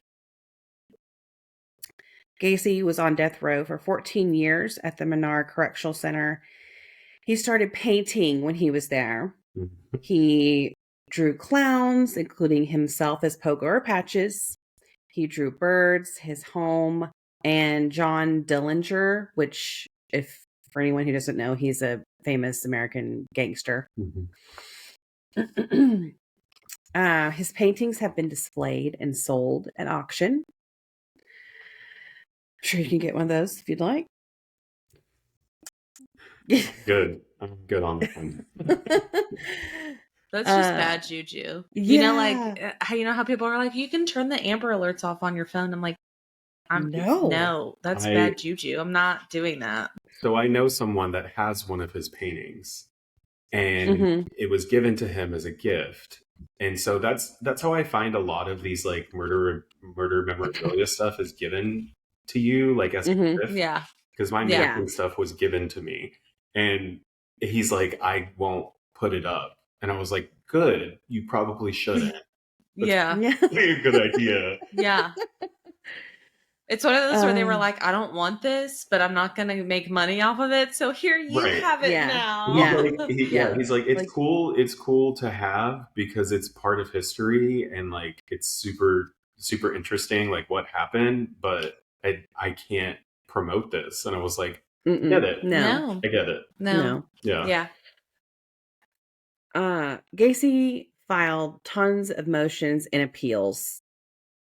of course, we know none of them worked. He said that he had some knowledge of 5 of the murders, but the other 28 were committed by employees while he was away on business trips. Mhm. Stop. So he just had an Ma'am. act for hiring murderers. Yes, Really, he like did. Yeah. he's He not. did. He just Exactly. somehow always hired a murderer. Gacy's execution by lethal injection was ordered for November 14th after this, because he's filing all these motions and appeals, so things keep getting pushed back because they have to Mhm. go through the motions when he does that. Yep. He filed an appeal, which was denied. He appealed the execution decision, but that was denied. A new execution date set for January 11th, 1989. His final appeal was denied by the Supreme Court in October 1993, and his execution date was set for May 10th, 1994. May 9th, 1994, Gacy was transferred to Stateville Correctional Center to be executed. That day, he was allowed a private picnic on prison grounds with his family, which I mean, that seemed odd to me. I didn't know that was a Very thing. weird. I didn't either. It's not supposed to. Yeah. His last meal was a bucket of KFC, Ew. a dozen fried shrimp, French fries, fresh Aw. strawberries, and a Diet Coke to go with that bucket of KFC. Yeah.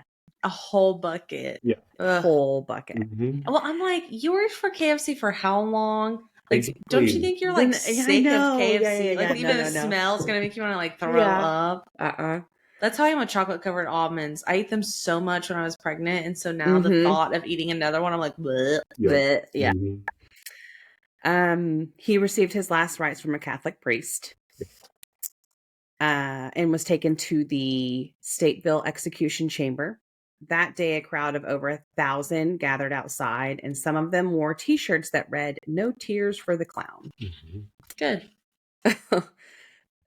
Before the execution began, the IV was clogged and the tube had to be replaced. So the whole thing took 18 minutes, which I guess is longer than normal. Yeah. William Kunkel, who was part of the prosecution, said he got a much easier death than any of his victims. Very true. Gacy was diagnosed as a psychopath who did not express any remorse for his crimes. His final statement to lawyers was that killing him would not compensate for the loss of others and that the state was murdering him.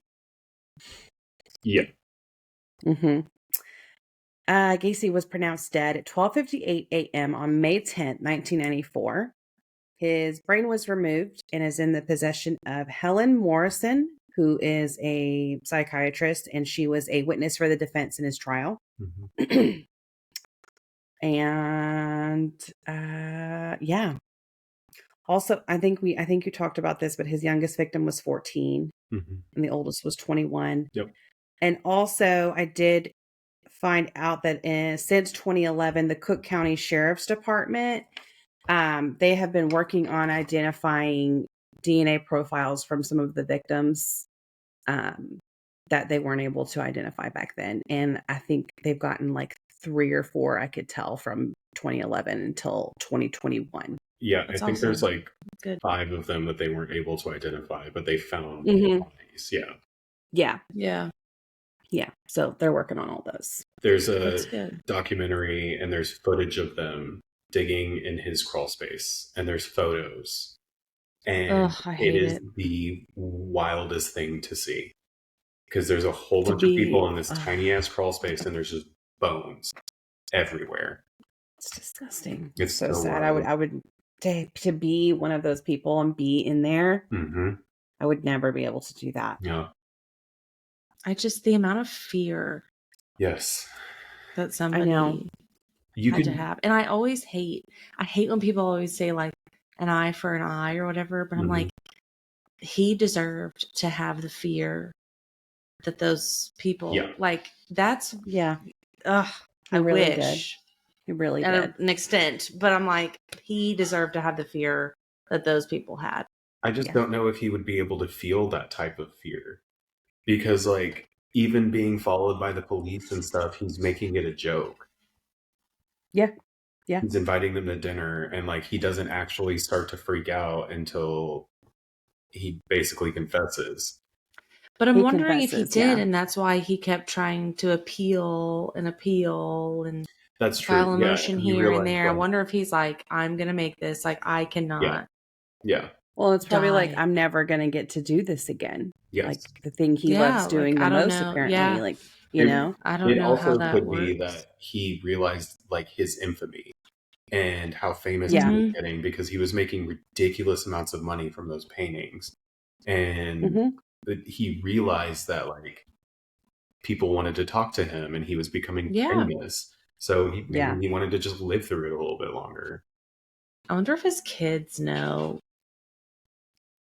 I mean, like, they're his kids. Like, yeah. you know what I mean? Like, I don't know. That's true. I guess I don't remember how old they were when they left him, that they would like remember him. But I mean, if they had his last name, then maybe. But Yeah, Right. it's true. I don't know. I mean, if I was that mom, I totally would have changed my last name. Changed it, yeah. Done Yep. everything possible. Moved to another Yes. freaking country. Yeah. Yeah. Mm-hmm. Oh my god. Well, good job, Dang, team. y'all. The longest episode of all time. That's a record. Oh, I know. God. My gosh, it's way past our record. What do you mean? Oh my gosh. Happy Halloween. Happy Halloween. Oh. So I don't know if you guys are gonna be able to see this, but this is my Gacy tattoo. So cool. It's John Wayne with John Wayne Gacy's makeup on, and I think it's hilarious. So punny. Exactly. I had to snuggle my blankie a few times. I was getting stressed out. I was like, oh my gosh. It would. I heard this story so many times. I've listened to so many people, different people tell it, and I've written this script and read it multiple times, and just like having to read it out loud, it was hard. It really is so much harder to say something out loud like that than it is anything else. Yeah. It is. I was literally almost crying there a couple times when you're like talking about all the murders and stuff. I'm like, oh my god. And like we have kids, like we have boys, and like and it's just like, some of them, like the last places they were seen, and like they talked to their parents right before they left, and some of them were going to a party, and it's wild. Sorry. Yes. It's like the tracking these days. Mm-hmm. If anybody ever complains about it, I'm like, do you want me to tell you about this? If my kid steps one hair off of where he's supposed to be on Life 360, I'm calling him going, where are you? Yeah. What are you doing? Exactly. You're not supposed to be on the other side of the street. You're supposed to be on that side of the street. Right. Yeah. Well, what are you doing? It's yeah. And the lack of remorse, like those families, like even like, yes, they did finally kill him, but he didn't care.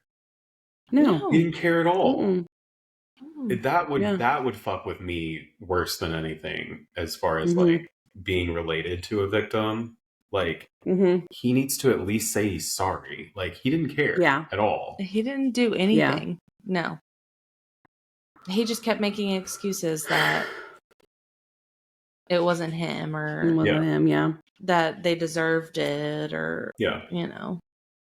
And it's shitty to say, but like nature versus nurture, like I'm pretty sure a lot of it came from him growing up, and like he adapted that way, and he became so like jovial and confident because he had to. Yeah. Like to be able to survive. Like his dad fucking hated him. So to have any kind of semblance of a relationship with anybody, he had to be that guy. And then he created it and hid everything else, which is the multiple personalities. Like I think that's probably where it comes into play. Because he had to hide so much when he was growing up. Yeah, and just, you know, other personalities to protect themselves and stuff. I mean, And yeah, that's how that's DID works. yeah, Something happens and your brain it's a creates. trauma Yeah, effect. it's Yeah, a trauma response. response. Yeah, Mm-hmm. it's so wild to me. Yep.